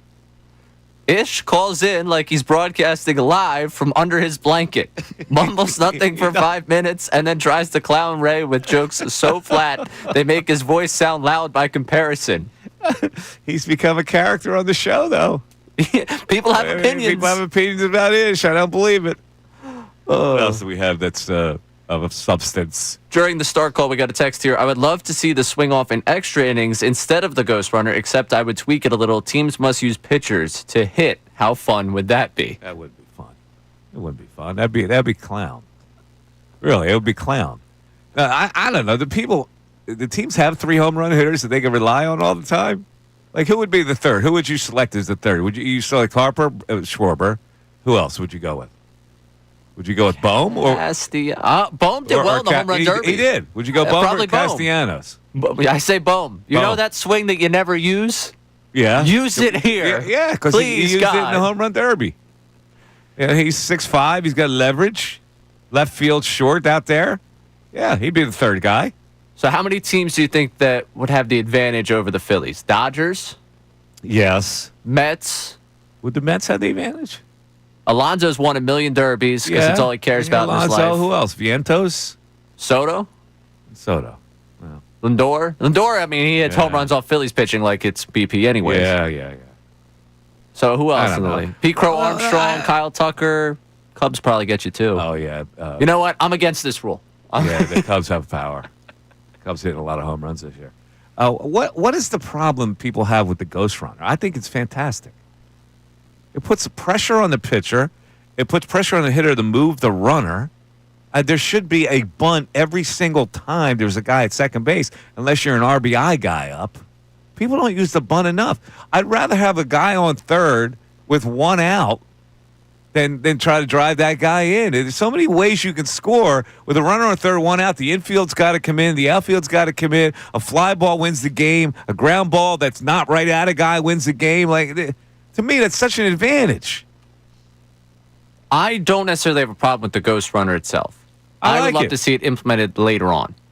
What do you mean? Like we get to you want to play extra innings? We get to inning 12. All right, fine. Extra innings. So you play 2 to decide. Yeah. It's like, all right, if you guys really can't score now, we're going to give you some help. Like playoff hockey. Yeah. Well, actually, playoff hockey goes into the night. But no shootouts in playoff hockey. If I could, I would wait until like the 12th to enact it. Give me some time to actually figure out this game. Now it ends up protecting arms. It ends up getting the game over quicker. So for all those people, man. Down second base, the pitcher going in the stretch. You got to make a good pitch. Hitter's got a responsibility to do something up there. I think it defines strategy. Like it. Yeah, I like it. Just later on. Give me 2 more real innings. It'll probably be replaced by the shootout principle. I mean, it's home runs.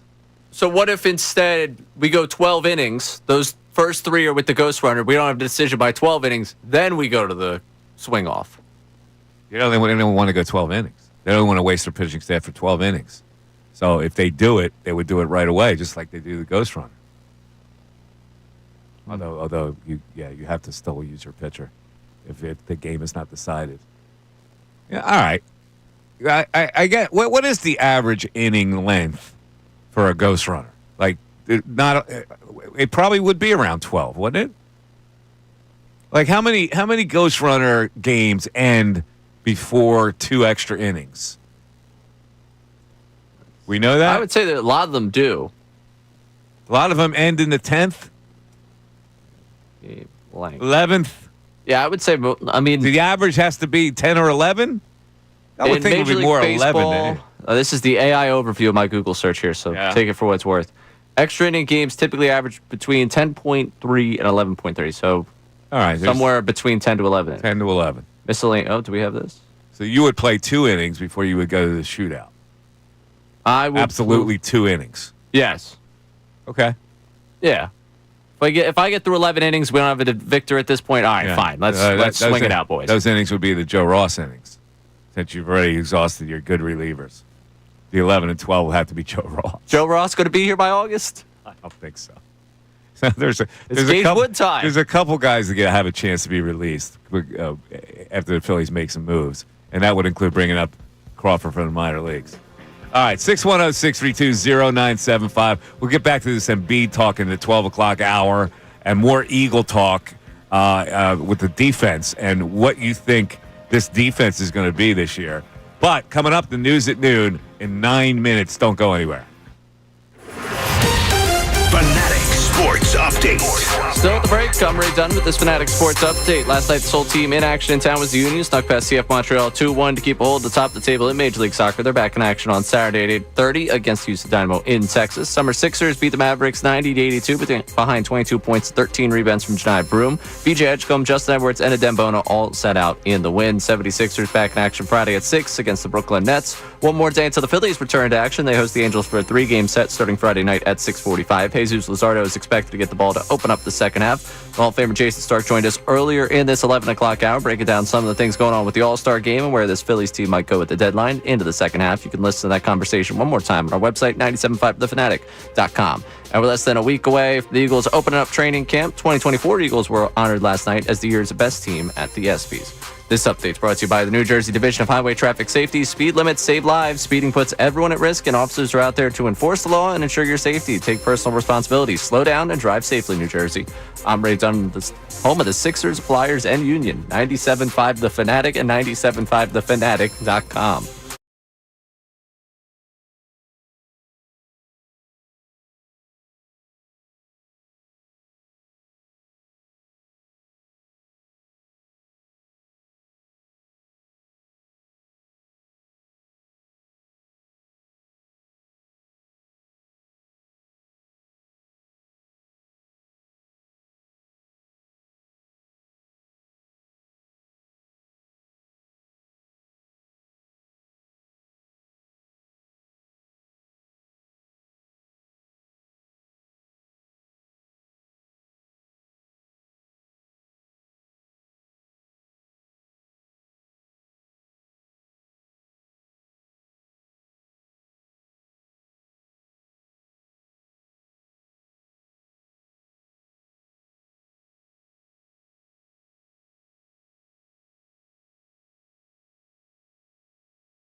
7:57, Mike Missanelli Show, 97.5 The Fanatic. A lot of talk about Joel Embiid today. A story at ESPN.com. Long piece went on to try to analyze Joel. And I don't know. I've read the whole piece. I still can't analyze what the point of the story was, other than that he still likes to hold on to this woe is me and that he's been underappreciated and all this kind of thing. And yeah, I don't know. I'm just exhausted by it. I just don't have anything left for it. I don't have anything left for the woe is me thing. That it's a shame. Listen, I feel sorry for the guy that injuries maybe have derailed him in his knee situation and has derailed him from being the Hall of Fame player that we all thought he would be. But at this point, I'm a Sixer fan who's suffering, like everybody else. Like they're bringing back the same narrative that they did last year and trying to convince you that, well, they spruced it up a little bit. They put some cocktail sauce on it, and it's going to be spicier and it's going to be tastier. And I go, it can't be.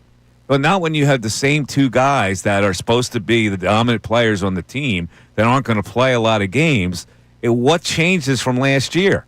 Other than you're going to get a chance to look at a number one draft pick. You're going to get a chance to look at the pick last year who's going to come back from an injury. You're going to get a chance to see if this Quentin Grimes was legit or not. That's not enough for me, man. It's just not enough for me. And I'm exhausted by the Sixers. That's hard for me to say, man. Because, listen, the Sixers are our team. We broadcast the team. We're into the Sixers. But I don't know. I was listening to the morning show today, and they're saying, well, I think, we should just enjoy the season. I can't. I can't enjoy a season where, listen, I can enjoy a season where a team is young and they're growing into something. I can't enjoy a season when you throw some young guys on the roster and try to divert the attention that those young guys are going to somehow spruce up a bad situation.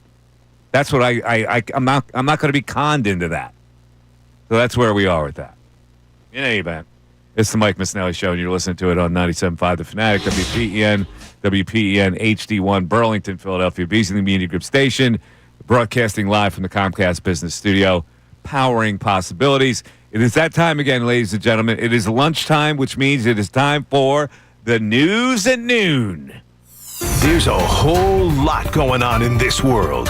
It's time to catch up. Here's the news at noon. 97.5 The Fanatic and 97.5thefanatic.com. Oh, the news at noon. It's a sportsless week. We had the ESPYs last night. If you watch the ESPYs, that's the sports you got. Now you get the All-Star game. You had the Home Run Derby. But we were discussing Nick Saban as maybe returning to coaching. That leads off our news at noon with Ray Dunn. Yeah, it's that time of year. Nick Saban coaching again. Colin Cowherd and Albert Breer on the Colin Cowherd Show breaking down an idea where Saban doesn't just return to coaching, he returns to coaching in the NFL. And for a franchise that we hate. No, don't say it. He's the greatest college football coach of all time. He goes to ESPN for a couple years, and he's been an absolute home run as an analyst. Mm-hmm. Got a little itch, and he's not going to Jacksonville. But Brian Schottenheimer is over his skis, and Jerry Jones says, I don't want one of these NFL egos. You know what Jerry likes to do? He likes to hire guys where they feel like they owe him a little. And Jerry could go to Saban and go, okay, this Schottenheimer thing doesn't work. Jaden Daniels and Jalen Hurts. I need a guy that knows college personnel. I'm just saying, Dallas, I don't think Saban would go to New York. But if you're talking about just ego, best college coach ever, absolute 5-star analyst on TV. He's not challenged. He's still youthful, sharp as a tack. The Dallas Cowboys call. He's not taking that call? It makes some sense, for sure. I don't know. You think Nick Saban would he'd loathe that pro experience. Loathed it. You think at this stage of his life, when he's older, that he would go back and coach NFL players? It's all well and good when you bring in guys, college personnel. They're only college personnel for a little bit. Then they turn into NFL players. It seemed like he began to loathe the college experience there at the end with NIL. So if he's going to get back to coaching. Well, so you would think that pro would appeal to him? If he's good at coach. Really? If he's not in it for pro players anymore. and the way they run the ship, frankly. They do. You think he would be okay with that? I don't think he's getting back to coaching anyway. All right. But so you think it's just an interesting conversation? Him to coach the Cowboys? To be honest with you, I know he is the best college coach of all time. It really wouldn't concern me. I don't think I would sit here worried about Nick Saban. The ultimate barroom tease. I know, that's this what conversation. I'm saying. But that's where we're at. Yeah. Apparently, we're talking about Nick Saban coming back to coaching. All right. Well, listen. Would you be worried? It's a good topic. Would I be worried? No, I wouldn't be worried.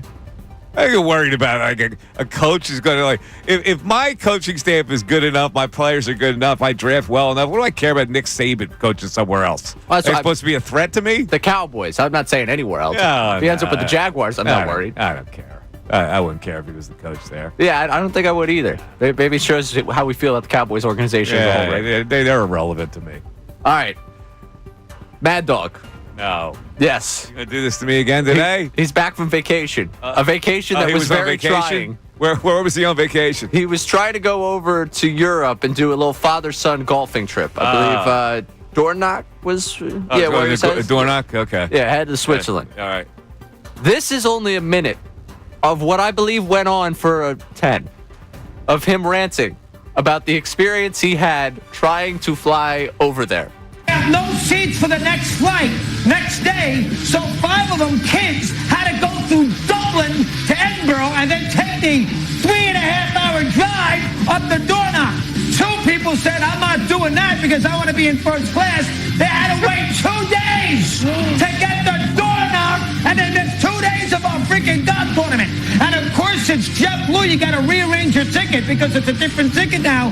You know that when they rearranged it 7 days later, the computers were down, and when they called JetBlue, they said it's going to cost you $25 to speak to a customer service. $25 just to get you a new flight. You want to fly to Scranton, PA? JetBlue's for you. You want to fly something a little more elaborate like the freaking Edinburgh? What a disgrace! They kept people on that plane till 1:44 in the morning and threw them the hell out of there. That is number one. Woo. I don't even understand what the hell he's talking about. Well, I gotta tell you, at 1:44 in the morning. 1:44 in the morning. And you gotta pay $25. It doesn't matter whether you're going to Scranton or not. You go to Edinburgh, and it take 3.5 hours right down to Dornoch. It's ridiculous. So apparently, that story ends with his son's golf clubs getting lost, and the cops were called on Mad Dog because he made so much of a fuss about getting the clubs back at the airport. He was not detained.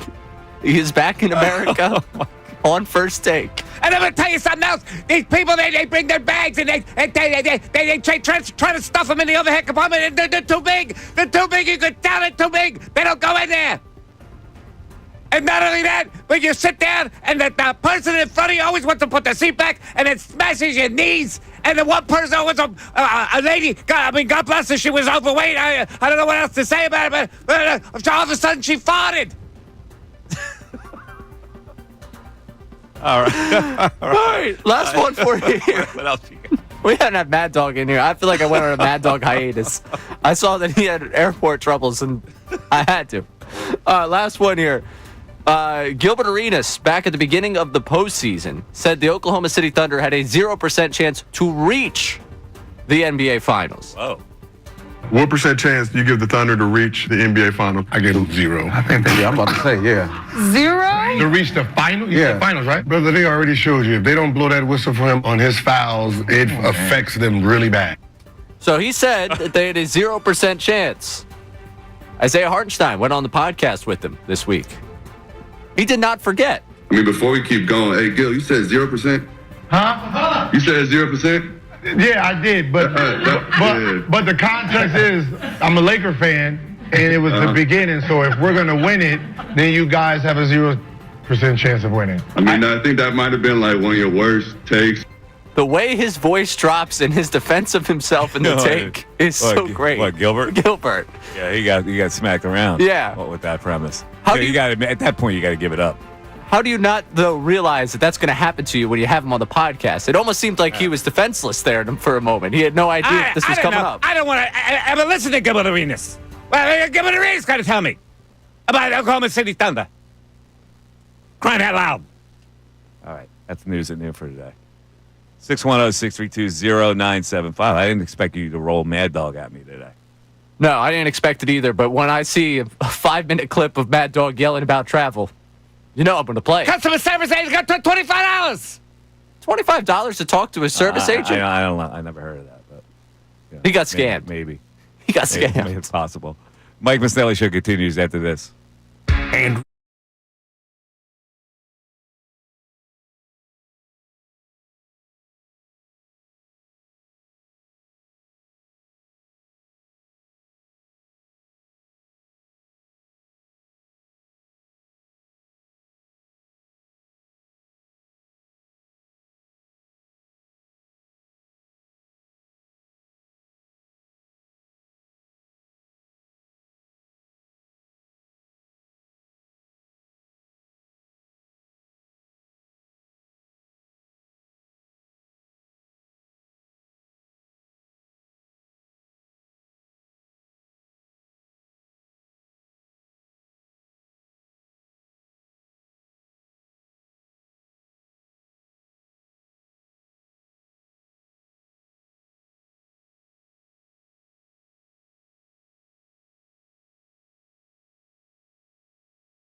And in Delaware Valley, baseball season gets ready to resume. The trading deadline rapidly approaches.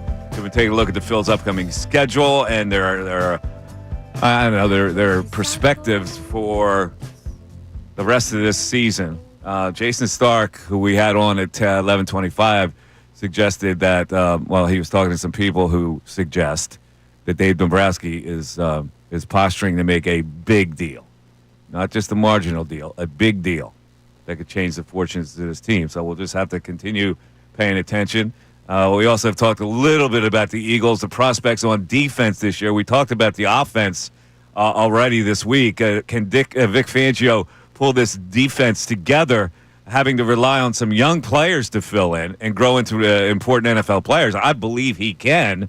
And the question we ask is, which departure do you think will hurt the most? Right, let me ask you that question. Which departure do you think will hurt the most? It's somewhere in the secondary. I really struggle with thinking. You going CJ, GJ? Are you going? Is that where you're going? I struggle to think that Reed Blankenship could be the most talented safety in the safety duo. So maybe if Makuba comes in and steps in and does this great thing. Okay. So I want to say CJ, GJ, but I honestly want to go Darius Slay here. CJ, GJ was the first one that jumped to mind, but Slay, in terms of having a second corner right there, Ringo. You want him to turn into something? It looks like Ringo's going to be the starter. I'm getting that vibe. Yeah, I don't think Adoree Jackson is a long-term viable plan for them this season. He might be a backup guy who fills in here and there. Right. I would say that second corner spot, you know what? As I keep going back and forth on this one, if they just kick Cooper DeJean out there when they only need two corners on the field, how much are you really missing him? I think it's CJ GJ. As you can see, this has really bothered me on which one's going to be the one. Yeah. See, I don't think that. You're not a CJ GJ. Nah, I'm not. I think that they'll carry on fine without him. But and I wasn't that big on Slay. But with the departure, I don't know if I believe in Ringo. I think a lot of people are high on Ringo, and he hasn't broken through yet. I'm very wary of that position. So you're also in the secondary. You're just going second corner I guess spot. I have for some reason have great faith in Nolan Smith. That he's going to have a big year. So I honestly am not bothered by the loss of Sweat and the losses up front at all. Last year, throughout the entire season, they were a pretty mediocre pass rushing team just compared to the rest of football. They had the big game when they needed the big game, pass rushing wise. Yeah. But in a large sample size, I think they can find that production again. I'm not really too concerned about them up front. And I think anyone that plays next to Jalen Carter in the interior is immediately better because they're playing next to Jalen Carter. So I'm not really that bothered up front, which is why the secondary is where the biggest question is for me. I think they have more ability, more to patchwork there at corner than I think they can at safety. I think Fangio's got these young guys in a really good spot. I think he spooks them to the point where they have no choice but to perform. I really think he's got that kind of effect. Because he'll lay you out if you don't perform. You'll get no PT at all.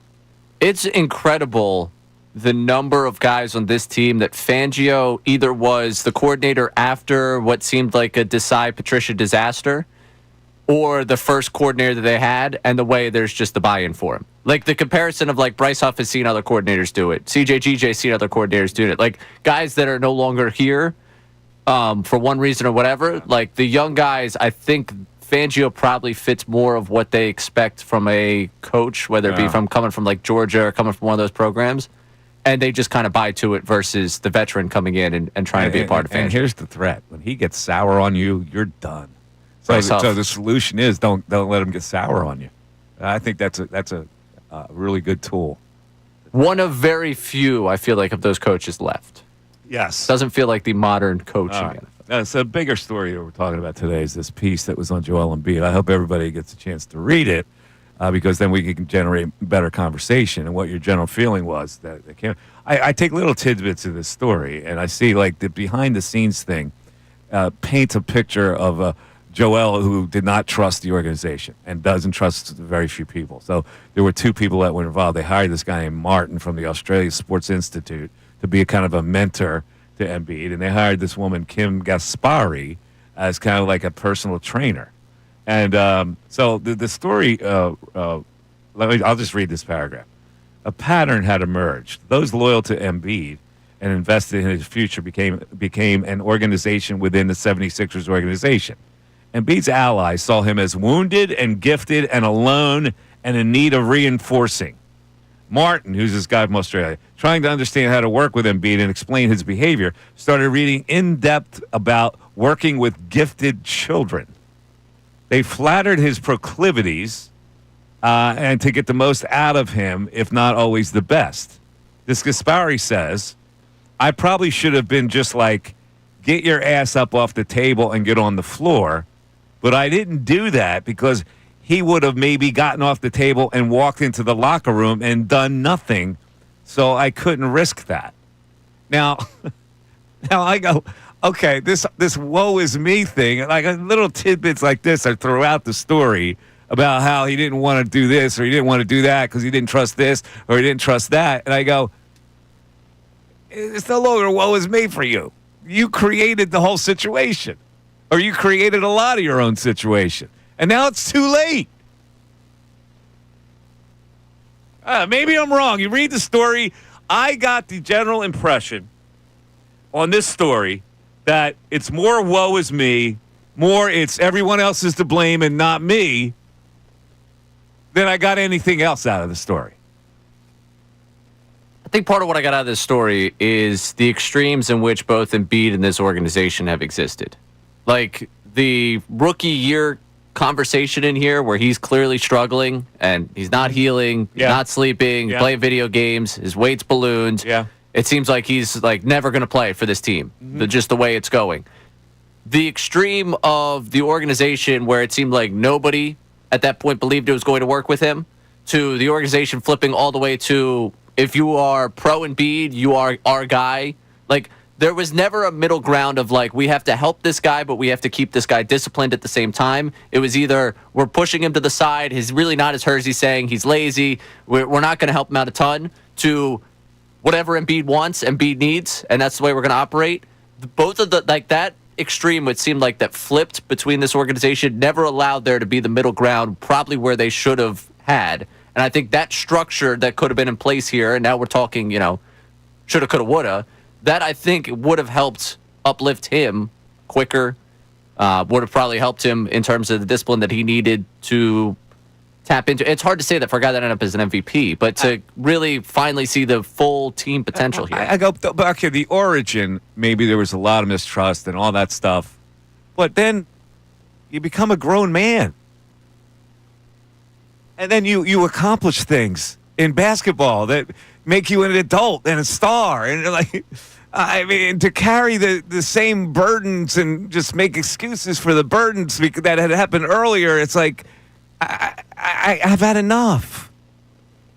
I don't know. I mean, it seems like there's like legitimate, like it says he's in therapy, there's legitimate trauma that he's trying to parse his way through. He seems like a guy that's trying to figure out how his past is, like the way he talks in here, talking about his parents, he sounds like a guy in therapy, like how my upbringing impacted who I was. His parents weren't warm.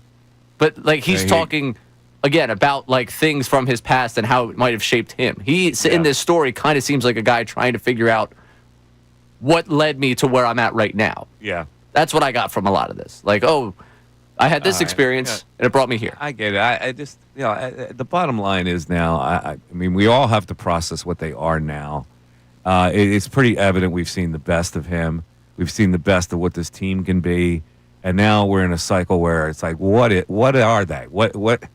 I have no idea what this organization is right now. And I don't see any quick fix. This is going to be a thing that you're going to have to now build from the start eventually, maybe as soon as next year. 610-632-0975. We got some calls. We'll get to our text after this. Fanatic Sports Update.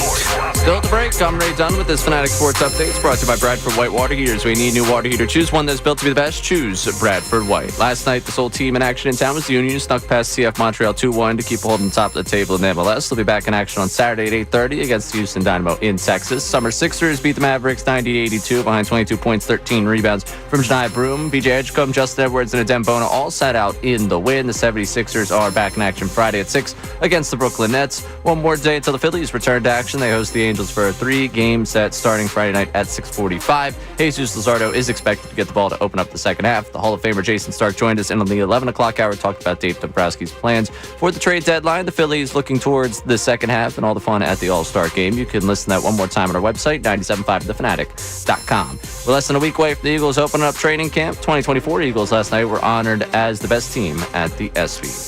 This update's brought to you by Dell Technologies. The new Dell AI PC with Intel Core Ultra helps you fast forward through your busy work, leaving more time for you time. Get yours at Dell.com/AI PC. I'm Ray Dunn on the home of the Sixers, Flyers, and Union. 97.5 The Fanatic and 97.5thefanatic.com.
Show 97.5 The Fanatic. All right, so Chiefs wide receiver Rashee Rice sentenced to 30 days probation, 30 days of jail time for his role in a multi-car crash last offseason. So he's got to serve 30 days of jail time? And 5 years probation. I mistyped that 5 one. years probation. And 30 days of jail time. So he has to serve 30 days of jail time before the season? He has so to. He's going to miss camp, or when will he serve those? After the season? Does it say? The judge has ruled the NFL can. He's going to receive a suspension. I don't know when he's going to spend this time. I wonder if he's going to be suspended from football. Can he use that as his 30 days in jail time and kill two birds with one stone? It is any time throughout the 5 years he gets to choose when he will spend that. Yeah, I don't know. All right. Back to this Embiid thing. We're going to get to the calls in a second. Joel is asked by the writer, in what ways is he responsible for being misunderstood? And he says, go through the narratives. I haven't been paying attention, so I don't know what's happened. He says, go through the narratives. So the guy goes through the narrative. Joel makes excuses. Joel's answer is, it's not making excuses. When you're hurt every year and everybody knows it, it's the truth. Now, do you believe if he was 100%, does he have what it takes to have a chance at winning? I think a lot of people believe that because I've shown it in the regular season when I was healthy. What if I did this? And I was like, you know what? I'm just going to chill all season and coast and average 25 or 20. And in the playoffs, I go average 30. Would that make me look great? Probably. If I went from averaging 23 to 30, a playoff riser. Oh, my God. Joel Jordan, whatever. Brooklyn series 2 years ago is a perfect example. Double me everywhere. Half court as soon as I had the ball. That coach was like, go get it. And guess what? I was fine with it because we kicked the ball out, we made shots, and we won. But guess what it did? It lowered the stats. All right, what other narratives, the guy says? Joel cares too much about individual awards. Well, if you're in a position to win the MVP, I don't care who you are, you're going to go after it because I never believed I would be in this position. You want more? Yeah, I want it. Joel is talented, but doesn't have the extra intangible stuff it takes to lead. And he says everybody leads in his own way. I lead on the court. Over the years, you also grow and you learn a lot. If you ask my teammates now, they'll tell you a way different story than my teammates a couple of years ago because years ago I was nowhere to be found. Well, recently, one of your teammates said that you don't take it seriously enough. He's got an excuse for everything. All right, let's get to the phones. Let's go to Scott in Northeast Philly. Scott, you're on 97.5 The Fanatic. Scott. Hi, Mike. What's up, Scotty? How you doing? All right. I totally agree with you about Embiid. You know, he talks about trust. I used to back Embiid a lot, but over the last few years, I don't trust him anymore, Mike. I really don't. Every year, he has the whole off season to get into shape, and every year it's the same thing. He's not in shape. He's 60 pounds overweight. He's not in shape. He has to work his way into shape. Like, what is the problem with him in the beginning of the season that he can't play? Now it's his injury. Okay? So I don't really trust him. You have the right not to trust him. At this stage, listen, at this stage, it's over. Like, there's nothing better that's going to happen here. The people that believe that he's going to have some resurgence are just totally misguided. He's not even going to play 40 games, in my opinion. He's not. And, Mike, I have a question for you. You had Daryl Morey on a few months ago, and it was a great interview, by the way. But did he ever say why he re-signed Embiid when he had a couple seasons left on his contract? You know, I don't know. Remember, right? And I asked him about that, right? I don't remember what he said about that. Maybe we can go back in time and try to figure out, because I'm pretty sure that I asked him about why he would re-sign him, and I think he said something about continuity or whatever. I think he said something about lining up the Paul George contract and the Embiid contract, if I remember correctly what he said. Lining up both contracts is what he said. Right, and then another thing, Mike, I think this guy is such a selfish player. I mean, like if you go back to last year when he played in the Olympics, and then he couldn't play in the regular season. That is so selfish because you had a guy like Kawhi Leonard. The team told him that he didn't want to play. Now, did we ever get an answer if the Sixers told Embiid not to play, or he said? No, I asked him specifically about that, and he said you can't do something like that. But Why? well, you can't because it's the player has his own will. You can't demand that he not play in the Olympics. It's just not done. Now, Maury also alluded to, he said that's going to change, meaning it would have to be in the collective bargaining agreement for them to be able to do that. Yeah, but if he was such a team player and he knew that he was having a problem with his knees, maybe he would have said, you know what, I'll sacrifice playing. Yeah, that would have to be his decision, though, Scott. Not the Sixers. The Sixers can suggest and say, listen, man, we think it'd be a better idea if you passed up the Olympics. But they go, well, how can we tell a guy who wants to pursue an Olympic gold medal that he can't play? They can't do that. But it just goes to show how, selfish he is. Well, you can look at it selfishly, or you can look at it like he desired to bond himself more with the American experience. He would like to play for Team USA and win a gold. Now, listen, I probably wouldn't want to play in the Olympics too. If I had a knee condition that would hamper me during the season, and I would think of the team that pays me, my employer, I probably would think more of my employer and say, you know what, as much as I wanted to play in the Olympics, I can't risk it. I got to rest. I got to get in shape. My problem with Joel Embiid is that he goes through the motions of being a good NBA player, but he doesn't go to the next level of desire to be greater than what he is, and then he'll blame everybody else for questioning that. That's my problem with it. Does he get any credit for battling back to try and play in that postseason when they lost to the Knicks? Yes. He does get credit to battle back and play against the Knicks and have a couple of great games, but this is the total package of Embiid is like, I just don't get the impression that his desire to be great is there. And he feels he's done enough, and he should be appreciated for what he's done rather than the extra mile appreciation. So, I guess where you kind of lose me in this conversation is I think there are absolutely things that are warranted to have criticism for Joel Embiid. And there are parts of this story you're reading and you're just like, you just wish you could shake him and be like, Joel, just understand this. Yeah. And I think there's times in the career we've all had that, talking about Joel Embiid. But for the appreciation here, I don't think it's necessarily like you, Mike Missanelli, don't appreciate him enough. But from the conversations people in this city have had that have wanted to trade him from day one, that have wanted to have him gone from day one when things were good. I do think sometimes we didn't appreciate the talent we had in front of us here. What people wanted to trade him. Constantly. Just a few idiots. Trading Embiid would make the Sixers any better. That's not even a thought. You didn't even pay attention to a thought like that. That's just so out in left field. It's ridiculous. There have been people that have hated him since the very beginning. I get more people loving him than hating him in this city. Yeah, but I think that to him, the noise that he hears is a lot more of the negative than he does the positive. Here's the thing, right? To pursue total greatness, you need to be dedicated to total greatness.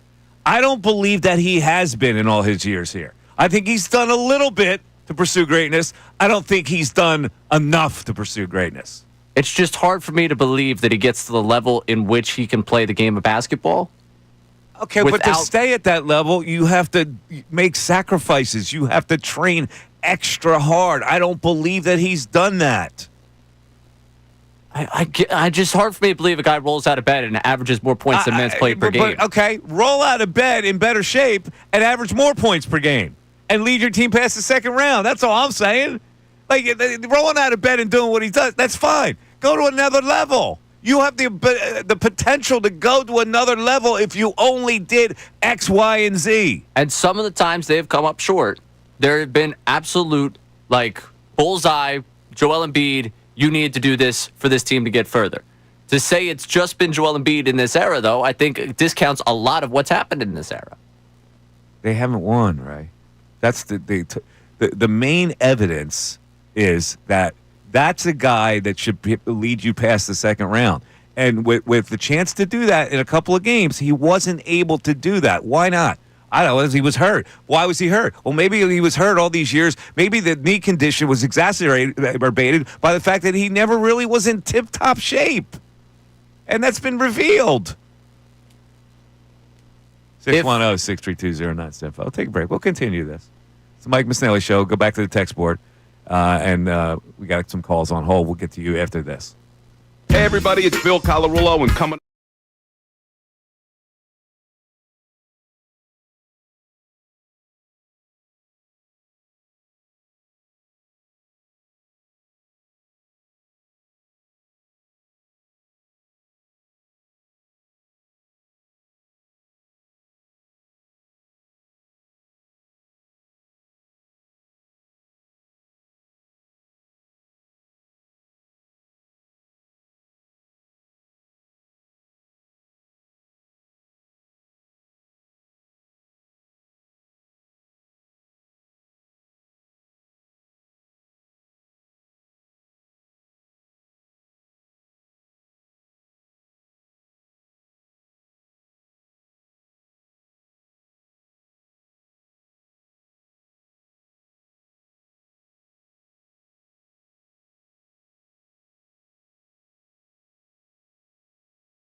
Mike Missanelli Show. You know, I find it interesting in this day and age of sports like radio where people call you and they're on hold for a little while. As soon as you go to a commercial, they hang up. People's patience is wanes these days. Have you noticed that, right? Absolutely. They have no patience to be on hold. Let's put it this way. You wait longer at a traffic light. Our breaks are like 3 minutes. Right? TikTok generation, man. You're at a traffic light. It takes you 3 minutes. You can wait through that, but you can't wait through a commercial? You can't tell me what I need in 60 seconds or less. I'm out. Oh, my God. Hang in there. We'll get to everybody. But think about everything else in life that you wait on hold for at this point. I guess. Those like companies that you call for service, they give you, hey, you're whatever in line, we'll give you a call back. Or we'll give you a text to call back then. Yeah. Do you do that? Or do you wait on hold? Because sometimes I don't trust them. I'd rather wait on hold. I usually see if there's some sort of internet chatbot I can talk to solve that for me. Really? Like if they got customer service online, I don't really need you to talk me through my problem. Really? When I need to talk to an agent and they say, we can call you back, I rarely do that because I feel it's idle time. I can just sit around. I'm not doing anything anyway. And the chances are on hold, they'll get to you quicker than actually a callback. I don't trust the callback people. I understand you not trusting them. This is the generational difference in this one. I will hang up and I will let them call me back. Yeah, see, I don't trust them. I feel like I have so much more to do with my time than just wait. Once I got you, I'm connected to you. I never know if that connection's coming back. That's the way I look at it. It's a good point. I got a great text from this guy, Monsignor Ackett. He said the Phillies would have an edge in every swing-off if they went to that. You know why? Schwarber? They would have Joe Ross pitch. have Joe Ross pitch to their own guys. That's good. That isn't bad. That's pretty good. Good work, Monsignor. Yeah, let's go to Joe in West Philly, who did hang on. Joe, you're on 97.5 The Fanatic. What's up, Joe? Hey, what's up, Mikey? What's Good, up, man. Ray? How you doing? I mean, you just listen to you going over the Sixers thing. Look, man, you can see why nobody trusts the management and things like that. I mean, you got a young guy who comes over here from Africa. Yes, I mean, he's not an American player. None of that. Didn't grow up that way. He comes over here from Africa. You know what I mean? Blessed to make the NBA. Your introduction to the NBA is Sam Hinkie, a master butcher, not a master builder, a straight butcher who the NBA has to fire himself. You know what I mean? He's not interested in development and none of that. Of course, he's trying to force you back on the court. You come in hurt. Of course, he's trying to force you back on the court. You go to Colangelo, another weirdo with burner accounts, all kinds of weirdo stuff going on. I mean, he's supposed to be some genius making these trades that don't make sense, you know, and he's fired, you know what I mean, and out of town under just the cloud of crazy suspicion. He wasn't interested in developing and building any kind of relationship, any things like that. Then, okay, we got Coach Brown, the losingest coach in the team history. All of a sudden, he's running things. Now he's in charge and all this kind of stuff like that. Well, all right, well, he's fired. So let's bring along, we got the guy now, Daryl Morey now. I mean, a guy now who has, NBA players who have no problem calling him a liar to the media, to his face, and all kinds of things. I mean, there's no trust in there. I mean, you got that's like 10 years of guys. Well, wait a minute. I get it, but what does that have to do with you developing into a star player? Well, that's just an excuse. All right, let's go back. Let's go back to Hinkie. What was the idea behind Hinkie? What was the idea to build a young team of young draft picks, just like Oklahoma City Thunder did, by the way? But you failed to realize that part. Okay, and Joel was the third overall pick. And Joel didn't play through the first couple years of the process. And this is the team who had two number one overall picks. All right, they blew the number one picks. But what was wrong? What was wrong with the mindset of building a young team with Embiid as the centerpiece by losing some games to get high draft picks? What was wrong with that? I'm saying the centerpiece, the management sucked. They didn't work out. No matter what we thought have been. But you're making another excuse for Embiid. You're making a total excuse for Embiid. So he's not supposed to progress because a couple of idiots random. He got an MVP. Oh, okay. Where are we now, Joe? Where are we now? Did he ever accept his own damn responsibility for getting in the best shape possible? Right. I don't know about shape. Of course, he can do a better shape. He was an MVP candidate. He won the MVP. Oh, that's what we're talking about. To sustain greatness, you have to have the mindset of wanting to be great, and that includes being in shape. The great thing the Sixers did for him was cutting him checks. That's the only thing they cared about. Cutting him no, they did. They did not. It was everybody else's fault. It was everybody else's fault. It was Hinkie. It was Colangelo. It has nothing to do with him playing basketball on a basketball floor. All that other stuff, another excuse. Let's latch onto it Oh, but he had to survive Hinkie and Brian Colangelo and Brett Brown and blah, blah, blah. All these things knocked him back. It's excuse after excuse. Come on, man. Where do you take responsibility? Just by being great. Just be great. And the Hinkies and the Brett Browns and the Colangelos don't matter. Just be great. To be great, you have to have the dedication to be great, mentally and physically. And I believe he shortchanged himself in that area. He has been great some of the time, not all the time. Because all the time would have meant leading your team past a second round. Now we're going to blame Hinkie. Jesus, God. Get to the text board, Ray. I'm losing my mind here. Joe is a classic Embiider. Embiid could do no wrong. Well, this next test is not from an Embiider. Agree with Mike. He always plays the victim, and it's the same thing for the last 10 years. Move on already and turn it over to Maxine Edgecombe and try to build like the Pacers. Turn it over to Maxine Edgecombe. Unfortunately, you need wings. You need big men. This is why I say, like, the top wing and the big man are the guys that is going to lead this team. And I'm supposed to go, I'm interested in every game. Oh, I'm interested in every game because there's going to be all this young progress. Well, young progress, how can it possibly be when the linchpins of your team are still the hurt big man and the aged the wing? Mike from Princeton here. I just don't know what to say about Embiid at this point. I feel so bad for this guy, but he's just so stubborn and ignorant. I love the guy when he's the best player in the league. When healthy, I'm ready to close the book. I don't know if he's ignorant. I just think he does love to play the victim. Loves it. Now, maybe a lot of it is that he should play the victim, but maybe a lot of it isn't. And maybe a lot of it is his own personal responsibility. 610-632-0975. We're back after this. Fanatic Sports Update. Baseball still at the break. I'm Ray Dunn with this Fanatic Sports Update. Last night, this whole team in action in town was the Union. Snuck past CF Montreal 2-1 to keep a hold on the top of the table in Major League Soccer. They'll be back in action on Saturday at 8:30 against Houston Dynamo in Texas. Summer Sixers beat the Mavericks 90-82 behind 22 points and 13 rebounds from Janiyah Broome. VJ Edgecombe, Justin Edwards, and Dembona all sat out in the win. The 76ers back in action on Friday at 6 against the Brooklyn Nets.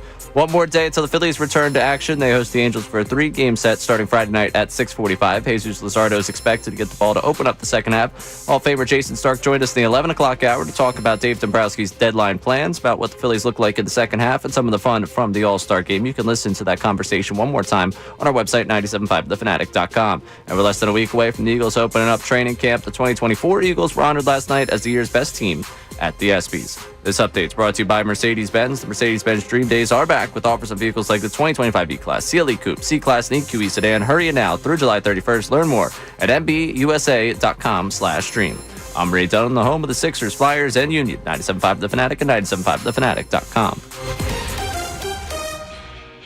What's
It's 12:54. Mike Missanelli Show, 97.5, The Fanatic. The Sixers game last night, load management for VJ Edgecombe. He can't play back-to-back. Oh, what are we doing? Oh, seriously, what are we doing? Already? Dembona and Just Edwards, too? They can't play back-to-back. Oh, guess not. What the hell's going on in this world? How about the Sixers last night? Chennai Broom with a big night. What'd you think of Chennai Broom? Wonderful. Great stuff. You're still not buying it, huh? No. Yeah, it's good. I'm glad you have a nice Summer League performance. I still don't know where you fit in terms of the NBA. How about Mark Armstrong, Villanova's own, coming off the bench for a 20 deuce last night? How about that? Now, I have a sneaking suspicion that you are signing my email up for these lists because now I'm on a Villanova list and I'm on a Penn State list. Are you really? I'm getting notifications about Villanova's athletics, what they're doing. I'm getting notifications about Penn State, and this is my personal, not my work email. I'm getting Penn State football tickets emails. You should get Penn State. I think you're messing with me. It's the algorithm. Yeah, I don't know. It's not the algorithm. It's my email. No, it's not my Twitter. Mikey Miss knows nothing about them email or algorithms or why stuff comes to your box. I think you signed me up on some mailing list. I did not. I assure you I did not. I think you're trying to mess with the Temple guy here, and I don't appreciate it, Mike. I don't appreciate it at all. You better get on that Penn State bandwagon, man. You better get on the bandwagon. This is the year. They might win the whole thing. This is the year. They might win the whole thing, brother. This is the year. Yeah, it could be the year. All right, let's get back to the phones, and we'll talk to Aaron in Allentown. Aaron, you're on 97.5 The Fanatic. What's up, Aaron? Hey, Mike, Ray. Hello, Alan. How you doing, Aaron? I was just, I've been offline the past couple of days, but I remember you were saying about Zach Wheeler not going to the World I thought it Series. was a violation. I thought it was very selfish. Yeah, that was bad. Yep. And I agree with that because when I was a little kid, being in the All-Star team was the best. Yeah. And you just go. Yeah. Because it's, you know why? Because it's for other people. It's for other people. It's an exhibition for fans. Right. And that, I really thought the game was just great. It was a very good game. The NL was up by, 5 runs or 6. so? 6? AL came back and roared back to tie it. Yep. And then he had the hit off. The fans were just fanatic. They were. It was a great night. It was a great night. Why wouldn't you want to be there? Well, listen. And Zach Wheeler, when I put it all together, I go. He's regretting that. No, he's not the type of guy that would regret something like that. Zach Wheeler's within his own little zone, and I've read enough about him, his dedication to, and he wanted to spend time with his family. And I go, okay, you can still spend time with your family. Just drive 10 minutes from your house to the damn ballpark. The game's in Atlanta. But let the Philly fans see you pitch an inning and let them swell with pride that you're a Philly. That's my whole thing with it. It's not about Zach at that point. It's about others. Sometimes you got to think of others instead of your own selfish interest. Yeah. Yes. Well, that's all I wanted. I just wanted to. All right, you got it, Aaron. I appreciate it. Not too many people were on my side with that whole thing, but that's okay. I say things a lot of times that people aren't on my side. I never agree with Mikey Miss. Well, okay. And you were deprived of seeing Zach Wheeler in an All-Star game. That was that good? I don't know. Maybe did it make your night that you didn't see Zach Wheeler pitch an inning? Didn't ruin my night. Oh. I didn't ask you to ruin your night. Did it enhance your night? Would it have enhanced your night if you were a Philly fan? He would have. Certainly would have. What if he got smoked? He wouldn't have got smoked. But what if he did? That happens. You're facing major league hitters. If you got smoked, you got smoked. Big deal. Would have ruined my night for sure. Would have ruined your night. I wouldn't have slept. Tarek Skubal gave up 3 hits. If that happened to Zach Wheeler? It happens. I'd have it's a chill down my spine. There's other stars that are playing, but chances are it wasn't going to happen to Zach Wheeler. He would have had adrenaline pumping, pitching in Atlanta, having his own fans there, family members, whatever. Should we be worried about what do you Zach think Wheeler? he did? What did he go, Dairy Queen that night? Treat the kids? Nah. With the Ritas? Nah, he strikes me as... Everybody goes to Ritas. Strikes me as let's just stay home. We've got ice cream here type of guy. Is that the type of guy he is? That's the type of guy. Stay home. You get some Turkey Hill. We got ice cream in the fridge, kids. Tillamook.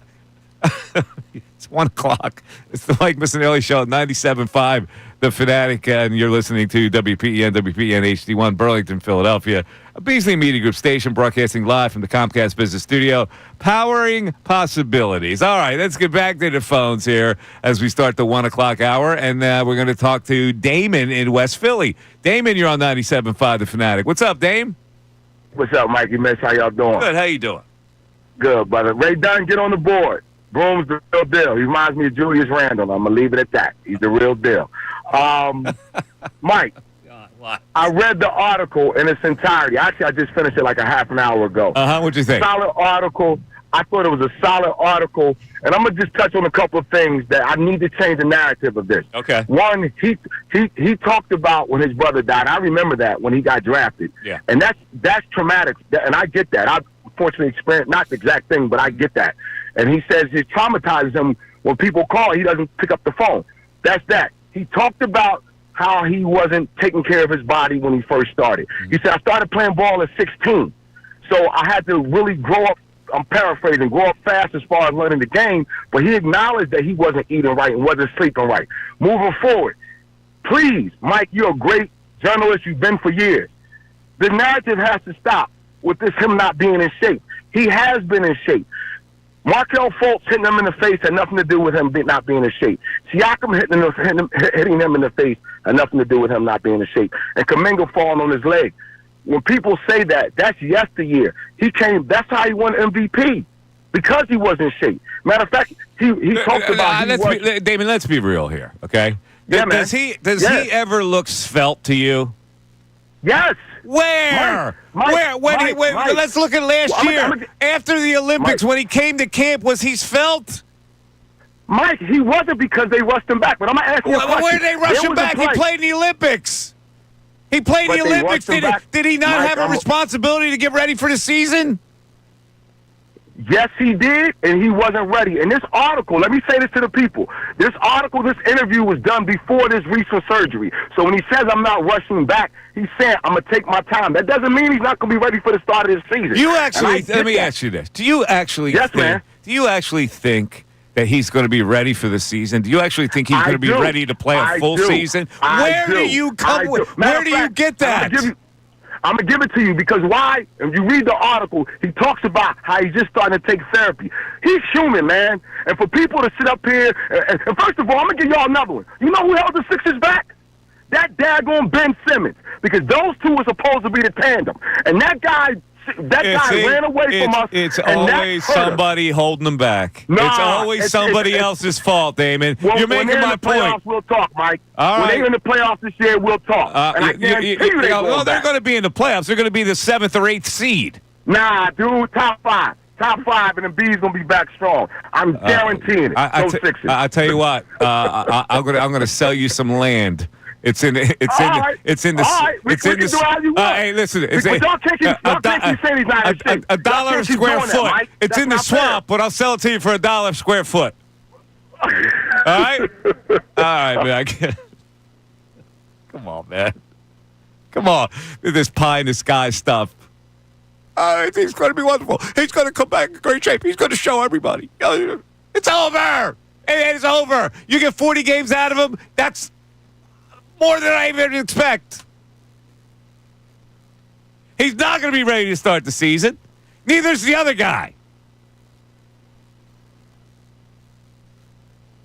I'm not debating on their chances here. We got to suffer through it again. Another year with this Daryl Morey creation. I'm not debating you on their chances, because I'm just as down on them. I don't think this is a team that's competing next year. Another year of angst. Another year of, well, he looks good for 2 weeks. We got to put him on a shelf. Paul George. It was a groin situation. He's going to be out for a couple weeks.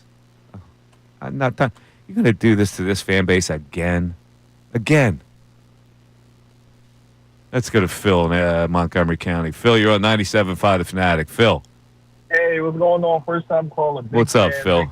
How you doing? Hey, what's going on? All right, Phil. I just want to just try to paint a quick picture out, because I know I don't have long. Like, you're very hard on him. It's just that you personally been watching sports for a very long time to understand that there's more to it than just a player. He can average 100 points a game, and you still lose.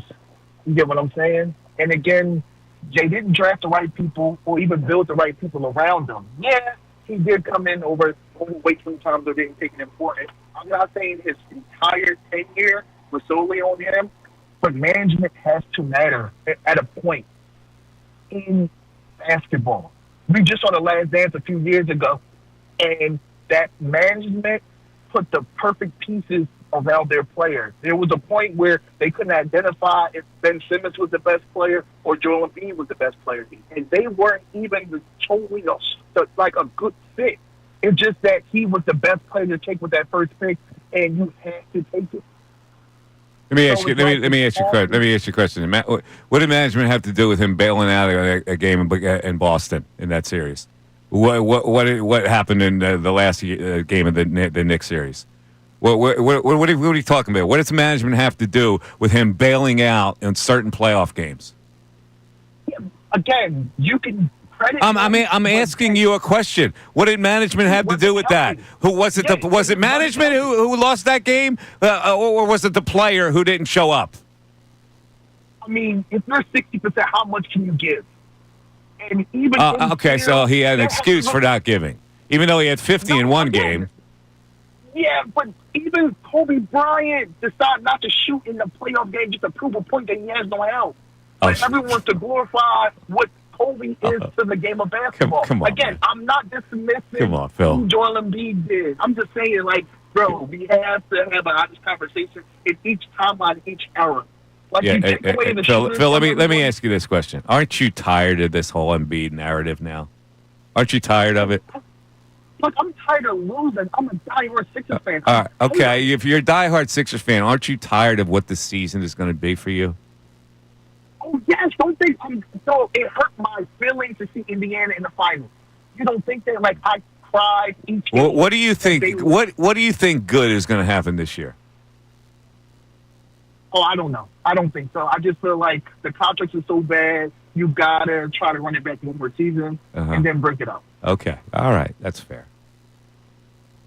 That's fair. Run it back one more season and then blow it up. And so this is my point. We're in that blow up now. Because nothing's going to happen this season. And now we got to wait for the blow up and then the rebuild. So in 5 years, I'll be freaking dead. And I won't see that. 610-632-0975. The Mike Missanelli Show continues. Andrews.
97.5 the Fan. Yeah, right. Did you see this? Has nothing to do with anything we're talking about. Did you see this story about Jane's Addiction? The members of Jane's Addiction are suing lead singer Perry Farrell after they had a fight on stage in Boston.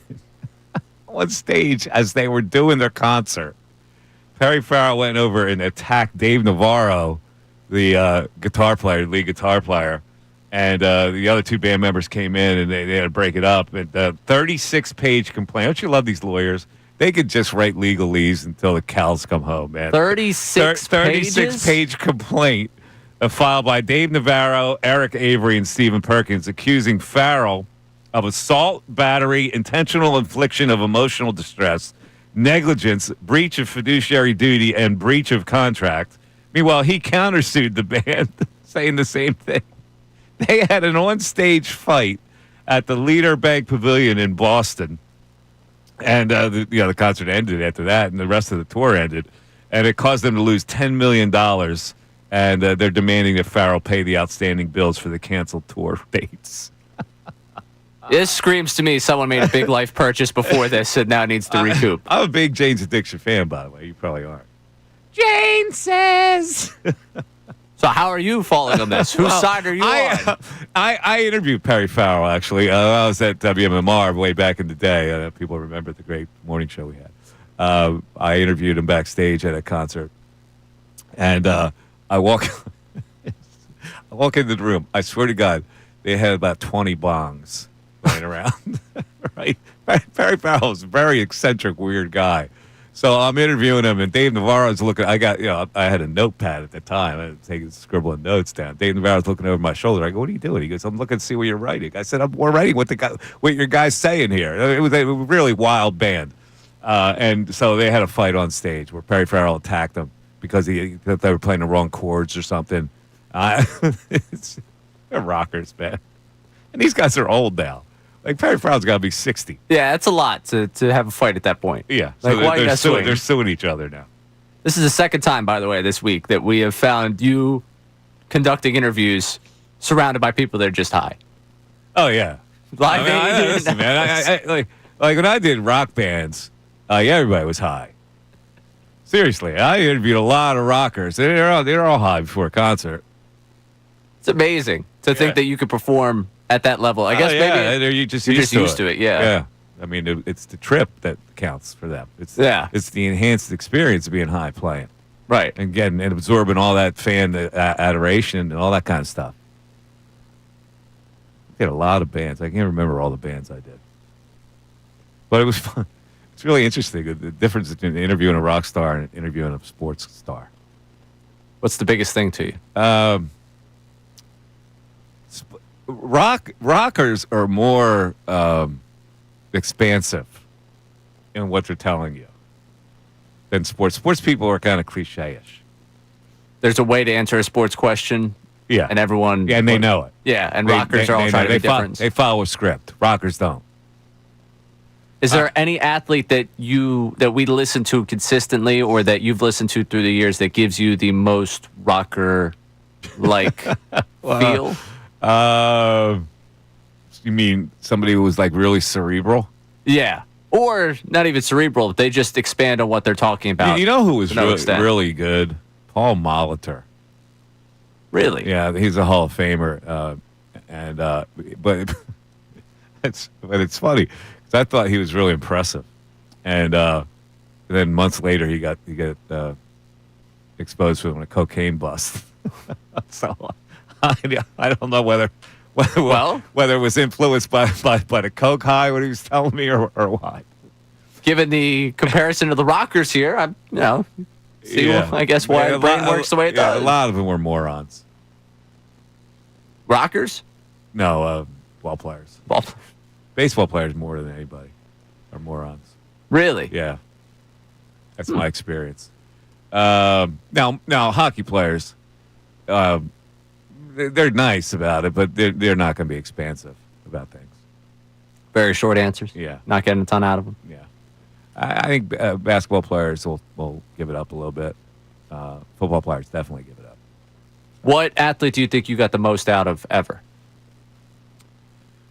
I I'd have to think about that, man, because my mind is a blur on all everybody I've talked to over the years. We got breaks for you to think about that. You know, listen, Schilling until he went, where he went was fantastic. He was normal. He was like one of the most normal guys I've ever talked to. Like he could call people out, and he had this view where he could see a phony when he saw it. Yeah, I used to be close with him, and then it hit a wall for obvious reasons. All right, let's go back to the phones. Let's go to T-Love checking in. T-Love from Delco. What's up, T-Love? Haven't talked to you in a while. What's going on, fellas? It's been a while. I listen every day, but sometimes I'm too busy to talk. But hey, listen, I felt just like them guys, apologizing for Mr. Embiid. Hey, it stopped when I bought season tickets, and before the season even started. And once they started taking my money, he said he wasn't going to play. Yeah. Come on, man. Come on. So you've had it too? I'm through. I'm through. I honestly, I stuck around with him a lot longer than Daryl Morey. He should have been fired a long time ago. And we all see what the story is on James Harden. He quit again on the team he's on now. You can't have two guys quit on you. Yeah, it's never going to work. The guy doesn't want to play. He wants to be great. No, I'm not going to say he doesn't want to play. That's not fair. He's a great player when his head is in the game. Mm-hmm. Okay, he's not a Ben Simmons, but when his head is in the game, he's a great player. The problem is, I don't think that he's a born athlete. I mean, guys that have that killer instinct, they want to come in and they want to destroy everything. The most positive two young guys in the game right now, guys that I wish we could have had a chance, Edwards and SGA, man. And even Halliburton to that point, Yeah. I mean, really, this, for me, was one of the greatest. It actually piqued my interest in the NBA again this series. Yeah. Because there was no LeBron, who I'm sick of. Mm-hmm. There was no predestined or a champion. It was a game between two great teams, a team that shouldn't have been there and a team that was supposed to be there. That team almost lost to the team that wasn't supposed to be there. All kinds of drama, all kinds of action. Greatest NBA Finals in a long while. Mm-hmm. Okay, not the greatest ever, but one of the best. Yeah. The Sixers, listen, dude, I cling every day to that autographed ball I have with all of those champion signatures on there. Dr. J, Moses Malone, Bobby Jones. I cling on to that because I'm getting up there, man. And honestly, I'm sorry you young people, man, have never witnessed this team win a championship. But honestly, in my heart, I believe it'll never happen again. You believe no championship will ever happen again? Not for this team. They have been mismanaged for decades. All right. No matter who comes in. Decades. All right, man. You're not new. Yeah, all right.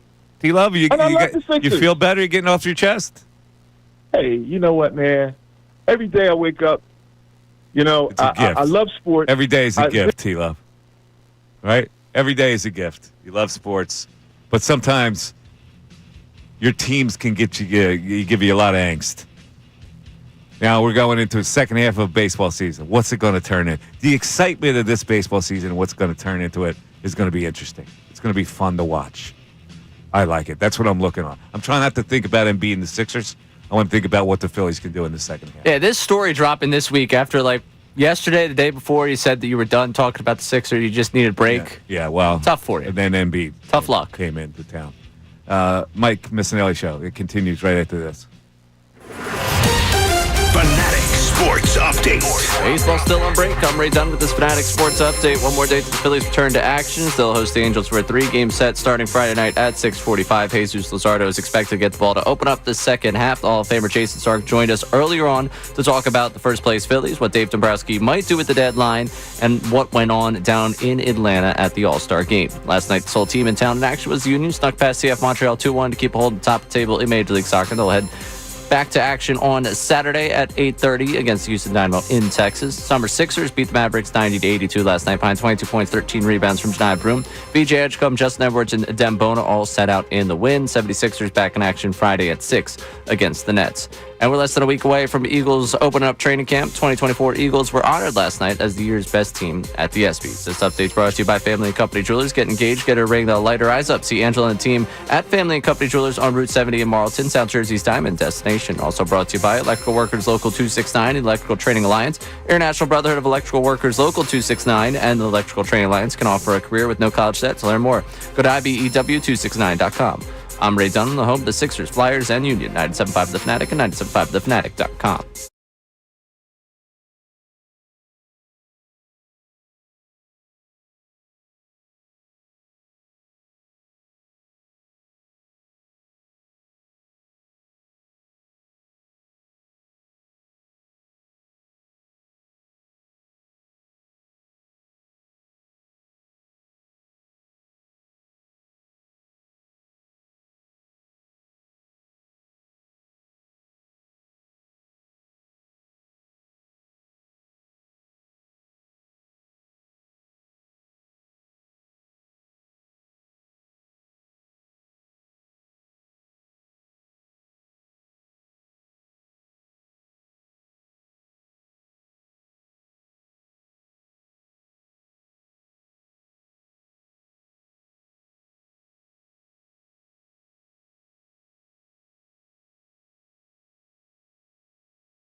27.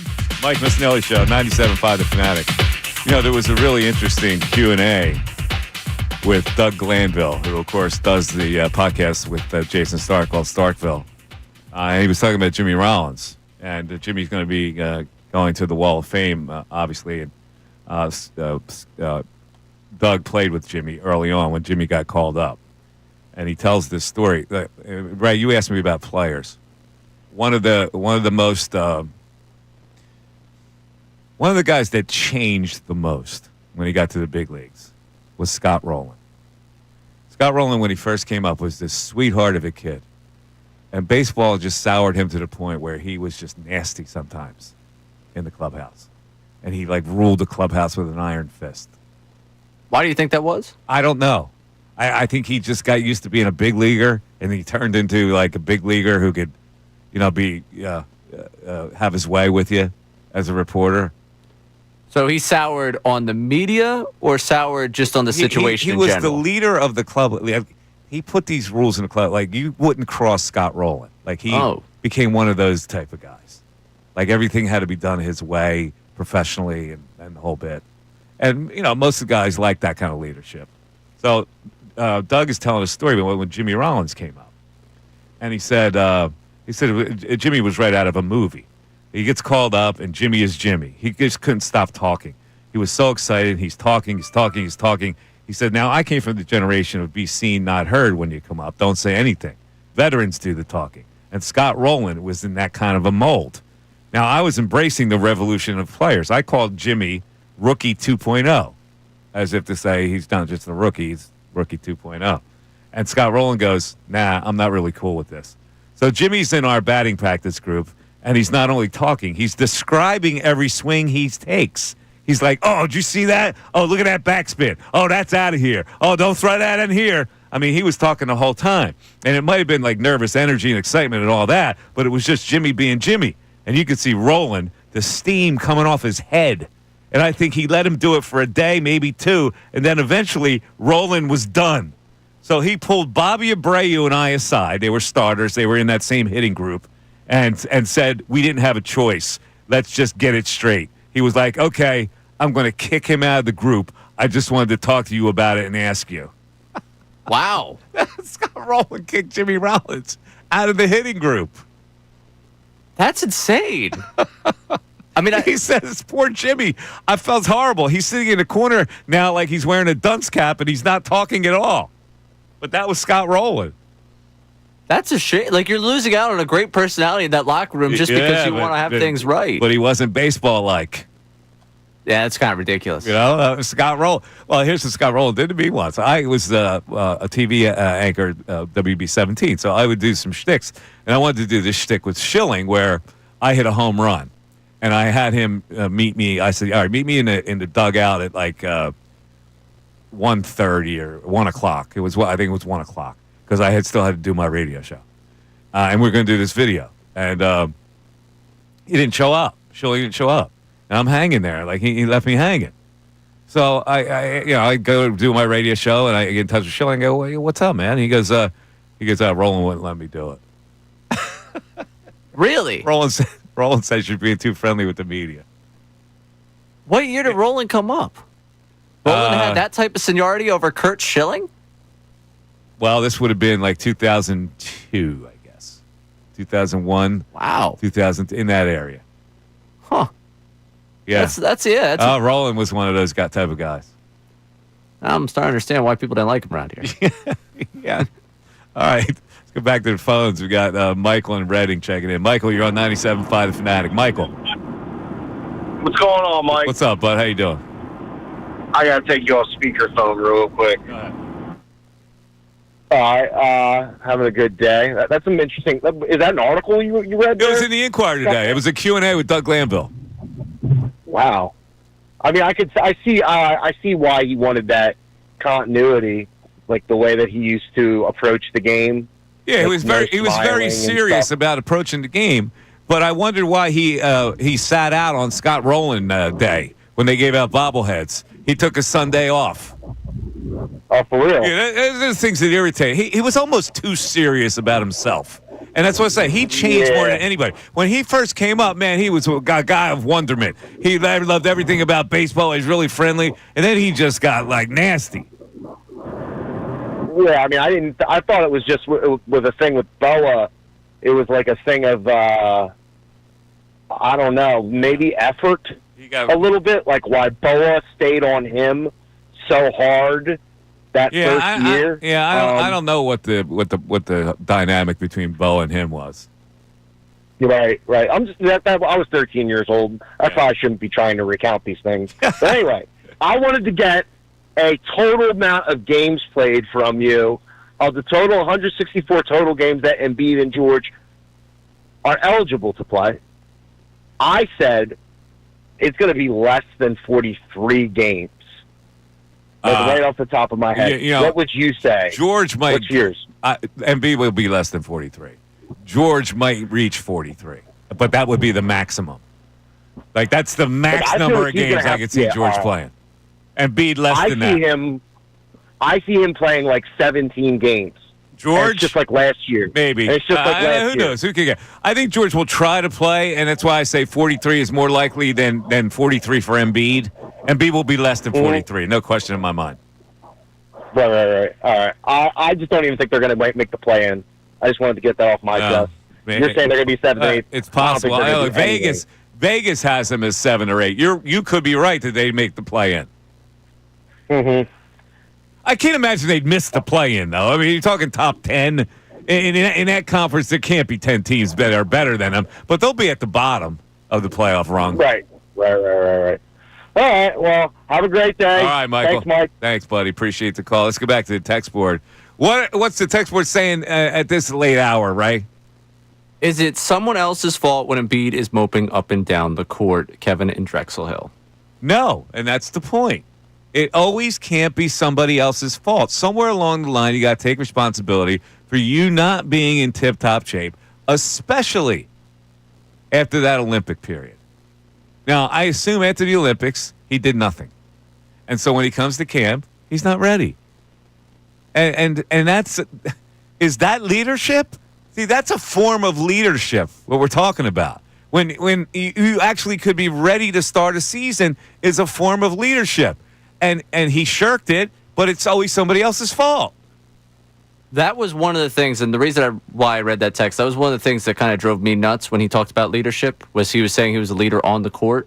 His body language does drive you nuts at times on the floor. That if you think your only form of leadership is what you do on the floor, there's times where I sit there and say, okay, then you have to, that has to be your leadership. Yeah. If that's your leadership, show it. But he's also misguided because leadership extends to, like what Maxie brought up. Be on time for something. We got a meeting, you got to be there. Stuff like that is important for leadership. And I think at this point, I don't think anyone could question that Maxie's the more vocal and the more like the leader of that locker room. To me, at least. Yeah, but I think Maxie wanted to defer to Embiid and saying, dude, you're our leader. We all look up to you as the leader, as the best player on this team, as the guy who's got to lead us. But when you let us down, what are we supposed to think about leadership?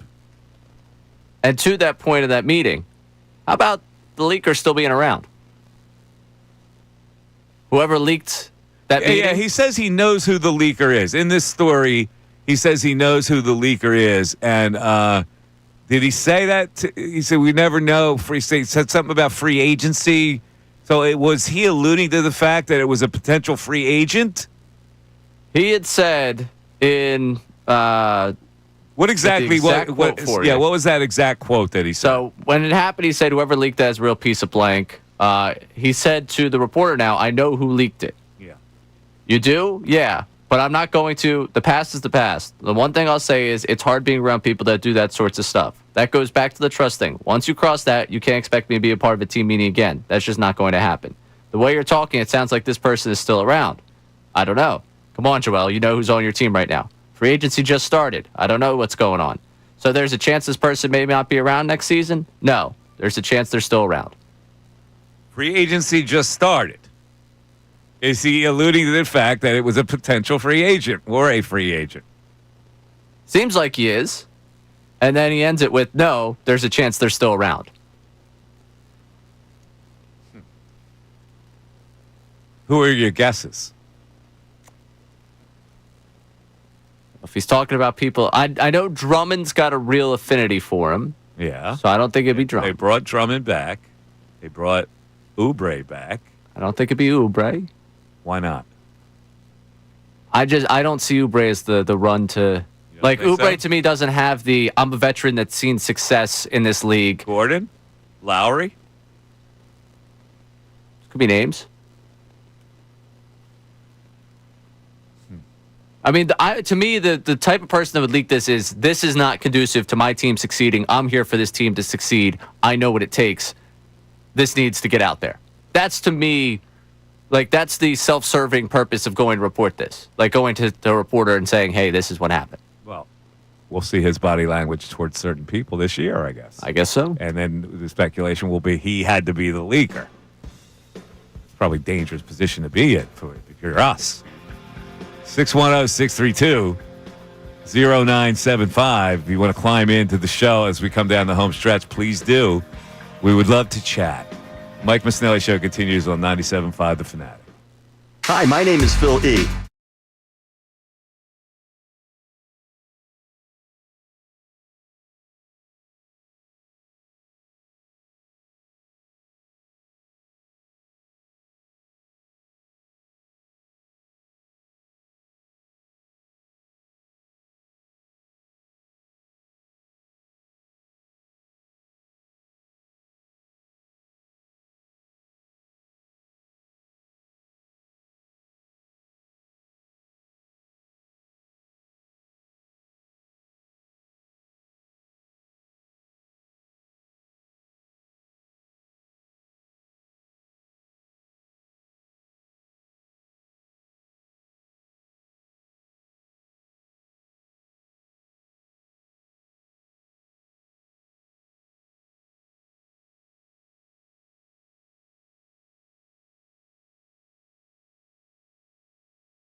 Mike Missanelli Show, 97.5 The Fanatic. A lot of good topics to talk about today with the people. We appreciate everybody listening and participating in the show. And we even had some offbeat topics that we talked about. And just for the purposes of that offbeat story, do we have that, right? We got it? All right, let's see if we can pump that up there. There we go. There we go. There we go. Woof, woof, woof, woof. Yeah, of course, this is... Oh, no. It looks like Perry Farrell is going after the guitar player. There's a fight on stage. Jane's Addiction is in full fight mode. But they're still going to play the song. It's as simple as that. Simple fact. When I want something, man, I don't want to pay for it. Oh, they're still managing to finish the song, even though they fought and they're suing each other. Oh, all right, that's enough. That was a cheap shtick, Ray. Maybe you went for it. Of course, you know that song, right, Ray? Of course. Play it every day when I go to the gym. Get caught stealing once when I was 5. Let's go back to the text board. Enough of Jane's Addiction. What do we got on the text board here? All right, we got plenty of people chiming in on the Embiid conversation. The Sixers will not win due to the front office not being invested anyway other than monetarily in this city. Say what you want, but every team's ownership have deep roots and history and are dedicated to the success of their team in the way the Sixers owner is not. Linda in Lansdale. I don't know what to say about the Sixers owner other than he is not the traditional owner. Okay, he's a guy who he collects properties and he collects assets, and he collects assets that he knows will go up in value. Like any venture capitalist, that's what you want to do as a venture capitalist. You want to accumulate assets that go up. You'll never lose money, and in the end, you can sell them for more than what you bought them for. That's what he does. Now, is he invested in the sport? I don't know. He might be invested in the Washington Commanders because apparently he grew up as a Commanders fan. So he may be more invested in that. The Sixers, to him, are an asset. So when you own an asset, what you try to do is that you try to hire the best people to run it. I'm pretty sure that he thought he was doing that when he hired Daryl Morey. Daryl Morey had a good reputation. I'm not sure why he had such a great reputation. But he went out and he found a guy, and he goes, I can't do any better than this. I had Elton Brand for a while. I'll keep Elton here, but Daryl Morey's the guy who's got the expertise in this field, so we're in good hands with this. He went out this year. He goes, okay, who do I get as a coach? Who's the best coach that's out there on the market? Well, by reputation, it's Nick Nurse. So he went and hired Nick Nurse. Now, if you are taking inventory and you know enough about sports, you look and see that this is going to be a train wreck, and it's happening right before your eyes. So when it's a train wreck, you cut a cord, and you go, you know what, I was wrong in what I did. Well, he didn't do that, and he's giving Daryl Morey another chance. Now, will Daryl Morey last? I doubt it. After this year, I doubt that he'll last. I think this year will be the death knell for this whole administration and what they've done. I don't know who the next general manager will be, but they'll find somebody that is recommended to them. So some expert panel will go out there and find a guy who's the next thing, and that's what will happen to the 76ers. Meanwhile, we've got the Phillies and we got the Eagles, and we're not going to be worried about it. We're only worried about it today because of this story on Joel Embiid. But that soon will wash away, right? And we got the Phillies season starting Friday, the second season. And then we got football with training camp, which we will talk more about tomorrow. And I know you were excited because we got the Flyers schedule too. I forgot about that today. Hit the hockey horn, Ray. Give me a little hockey horn. The Flyers will open. They got a really... Horrible. They got a really interesting open where they can win a game Oh, they're playing the Stanley Cup champions? Oh, okay. Good way to open. Get the L out of the way right away.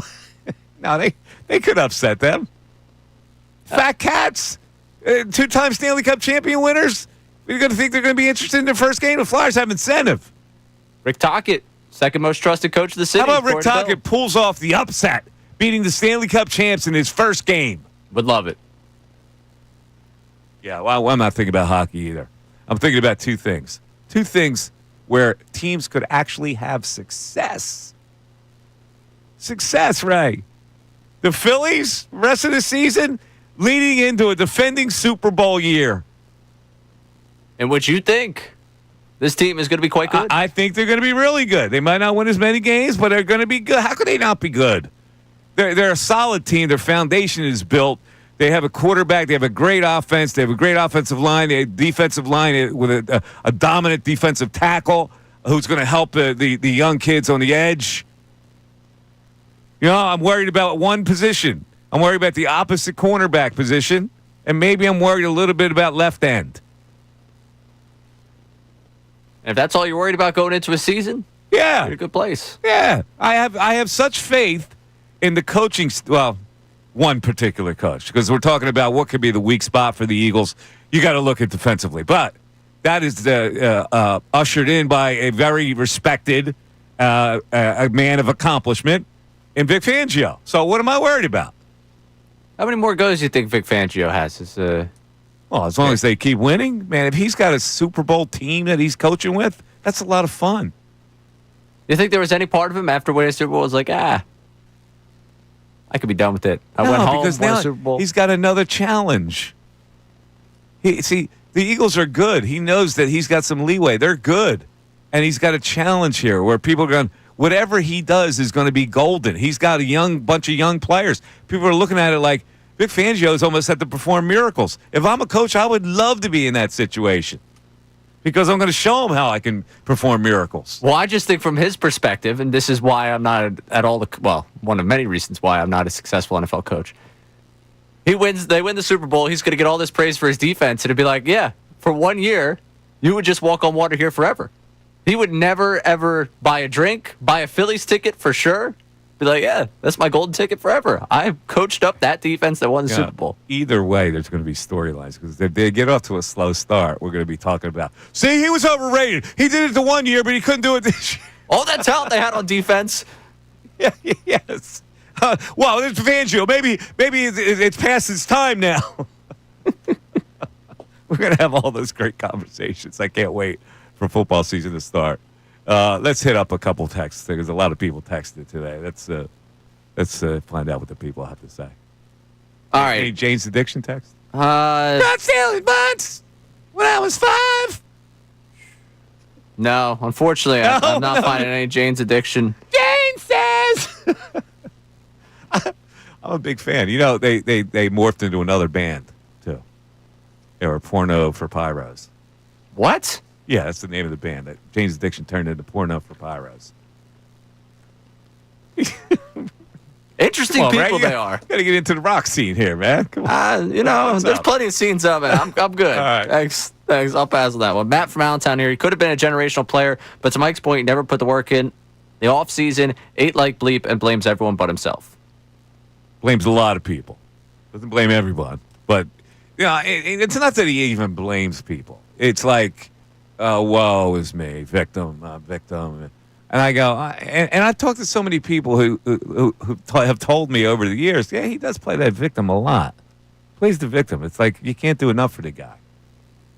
But listen, he's an easy target now. I understand that. I know people who are his supporters, like he's given them a lot. He's given the city a lot. He hasn't given them enough, though, unfortunately. And that's the way where it's going to end. Like the legacy of Joel Embiid is going to be, when all is said and done, that maybe we just missed on him. You know? There's no chance for a resurgence. He's not going to be a dominant player that he was. His injuries are such that there's no way he can play a full season. There's no way he can be as spunky and youthful and all that. That ship has sailed.